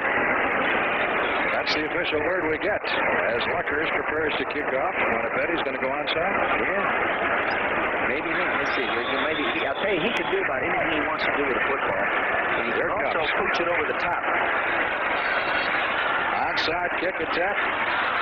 Scrambling for the ball. We got a penalty marker down. Again, it may be a case of Atlanta touching the ball first, but Miami recovered, which will make it a moot issue as they'll get the football at the 48-yard line. And the Falcons enter the field. Here's the call. There's no foul on the play. Disregard the flag. Just down. He just dropped the hanky accidentally. Dropped the hanky. There you are using that old-fashioned term, dating yourself. There's the onside kick. See, everybody came over and loaded up there, get more people out in front. I don't know why they threw the flag. 4 win 10, just a mistake made. An official made a mistake. Hartman now got the wild out. Well, he normally doesn't admit it in public. Oh, I tell you, he does a super job, too. First down. Atlanta is out of timeouts. And Strock. All he's got to do is sit on it. I hate that play. I really do. I would have voted many times about just eliminating that. And an offensive team always has to make an effort to move the ball. The executive producer of the NFL on CBS, Terry O'Neill. Our senior producer, our good friend Red Eye, Charles H. Milton III. And our producer in Miami, Bob Stenner. Our director, Joe Assetti. Bill Brown. Our associate producer, Lou Scannah. Lance Barrow and the rest of the people. We helped bring this one to you today.